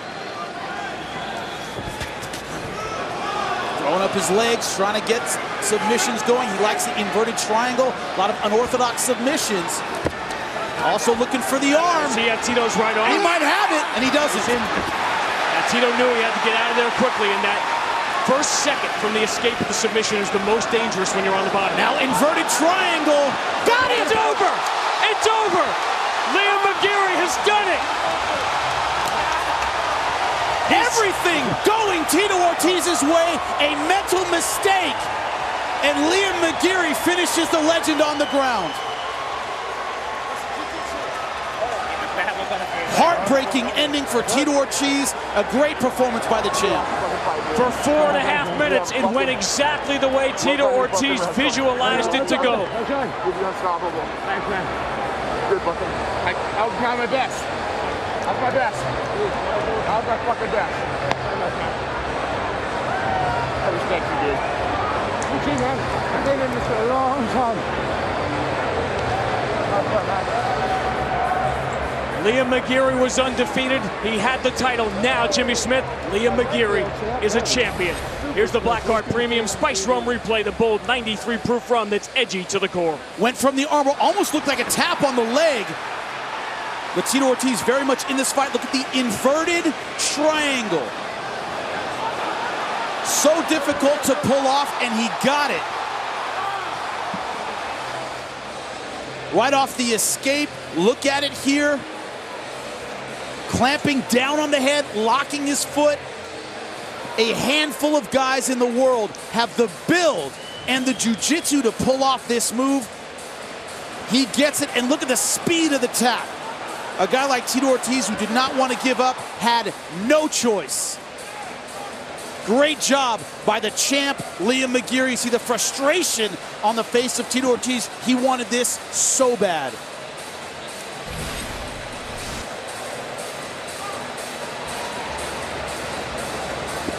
The first 10 wins for Liam McGeary without a defeat. Went without much attention. Now, Liam McGeary is truly a world champion.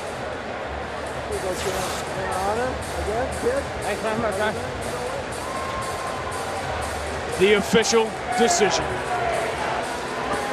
Ladies and gentlemen, inside the Bellator cage, the tap comes by way of an inverted triangle. Official time, 4 minutes, 41 seconds into round number 1. The winner by submission and still Bellator Light Heavyweight World Champion, Liam McGeary.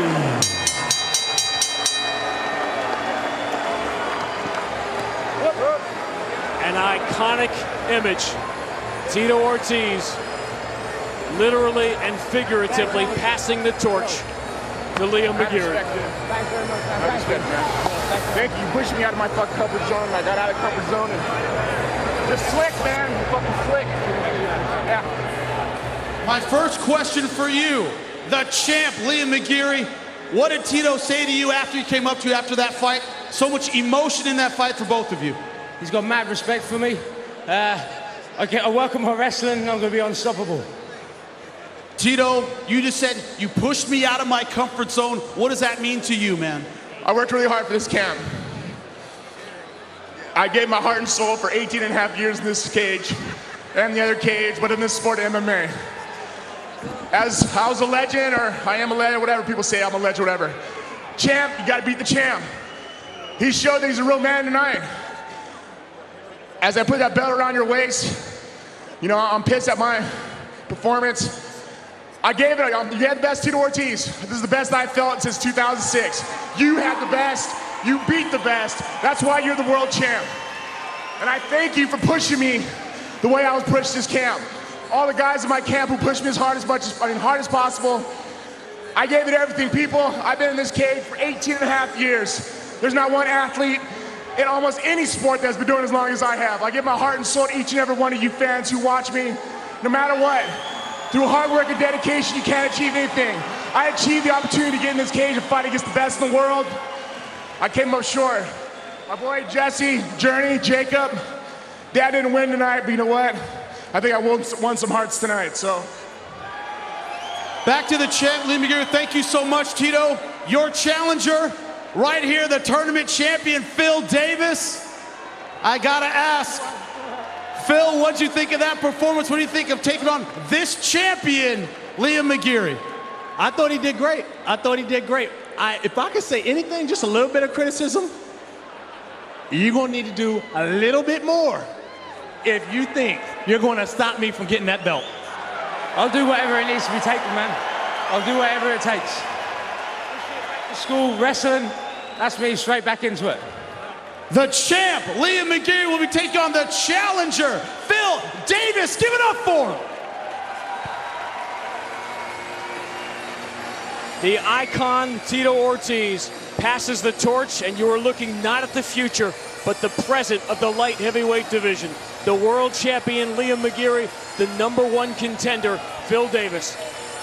Tito Ortiz helped take this sport from its darkest days to its highest peak and he does it on a monstrous stage here tonight, leaving it for these two and a new generation. Dynamite won. I promised you we would remember it forever. We will. Jordan, it's all yours. Thanks, guys. Dynamite officially lives up to its name. Liam McGeary, in the blink of an eye, defends his title. Phil Davis plays lights out in his Bellator debut. Plus, we had some epic kickboxing. And we're not done yet, because next week, Bellator action continues in Texas. And next Friday night, Joe Warren versus LC Davis. And then in October, PBC returns as Fonfara takes on Cleverly. You don't want to miss any of that. That does it for us here. For our Dynamite team at Spike, Bellator, and Glory Kickboxing, I'm Jordan Whitley, signing off in San Jose. Good night.